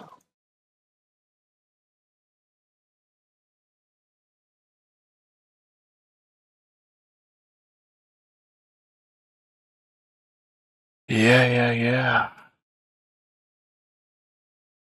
Hi, which brush do you mostly use to reduce dent?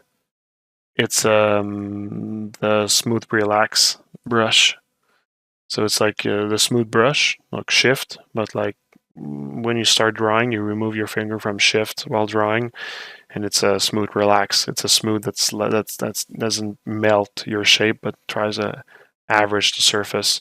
Sometimes you need to lower your subdivision level because it's kind of like a weak brush. So yeah, but it's one of my favorite. Morph target and morph brush, I believe. Morph target is excellent to get rid of the details. Absolutely, I use it like an eraser, basically. I can't see the table that shows millions of polygons used. No, I don't. I never look at the amount of polygon. This character right now, like somebody asked me earlier, this character is 100 million something over this. Oops. So you see, yeah, 106 million. I was asking that earlier. Also, it's hidden up there. Not enough room to show.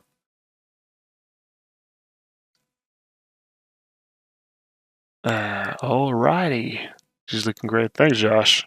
Looking nice. Thank you. Woo! Merci, Pierre. The son of a bitch did it. He did it. Finally. Yes. Finally. I'm still gonna like after posing her, I'm still gonna like take a look in general and go over like all the areas and see like if there's something that I would want to arrange to fix, because like maybe I forgot like some part of it, or I don't know, like maybe like this little like piece here doesn't have enough detail, or I don't know, like I'm really gonna like let myself like some time to gauge if she feels complete. And I'll actually need to do some tests to figure out what kind of pose I want her to have, so because that I haven't remotely thought about that. Nice work. Thanks, man. Chef's kiss. Looks incredible. Thank you. Wow, it's finished, eh? I think it is, dude. I think it's finished. Like I said, I'll check maybe some detail I'm gonna want to adjust. Maybe we'll see. But he's pretty much 99.9% done. Keizu, nice. Your heart station looks insane, bro. So many good work there. Thanks, hi Felix. Ash stream. Because I want to know what's the safest polygon count to use while getting high detailed design. Well, my general rule of thumb is on one subtool, it's best to not go higher than 8 million. You could go higher than that, but like at 8 million, this is where I start to feel that like it might actually start to get too much. But and like sometimes I'll work on mesh that are like 15 million on that subtool. That I'm starting to feel laggy a bit, I find. I went up to 20 million on one subtool, and that's starting to be like a bit intense. But in terms of like the amount on a character, I always end up going like be around like 100 million on a character, like of that complexity, basically. But characters that have like more parts to it and stuff, it can get like pretty much high up there. Like my Four Horsemen series, they're each of them are like 300 north of 300 million. So yeah, they get pretty intense. Going to go to bed. Bye bye. All right, Polygon Pusher. I will see you soon. Can I use a few minutes of your time For you to take a glance at my ArtStation, you tell me where I stand in the industry. I mean, you can always send an email. Like I can't guarantee we'll necessarily have time to check because it's like we're pretty busy. But send. Maybe we'll see. We'll see. Well, if we can make it short and sweet, why not? Looking awesome. Your work always inspired me. Thanks. Hey, my pleasure, Pancart. Thanks for the kind words. Came out awesome, Marco. Thanks, Karamaiko. It's great. Thanks for letting me know. Good night, man. Good night, Mr. Chicken Wings. So yep, by Felix, you can always send your stuff, and we'll so if we have time, we'll take a look, of course. All right, have a good one, Pancart. Well, yeah, everybody's leaving. Oh my God, it's all right. It's getting late for me. Wow, this was another pretty long stream. All right, I'm gonna officially call this done because I'm like starting to hallucinate. Thanks for joining once again during the Sculpt Soirée. Yeah, we're pretty much there. We're pretty much there. Yeah, we'll see what we're gonna do next time, but yeah, probably some revision and whatnot. But yeah, so thanks for joining. Thanks for following. Thanks for subscribing. Thanks for everything. That was another great one. Getting excited over there to start on something new as well. So thanks for being with me so long for the creation of this character. And yeah, I guess that on that I will be talking to you pretty soon, I hope. So until then, have a good one.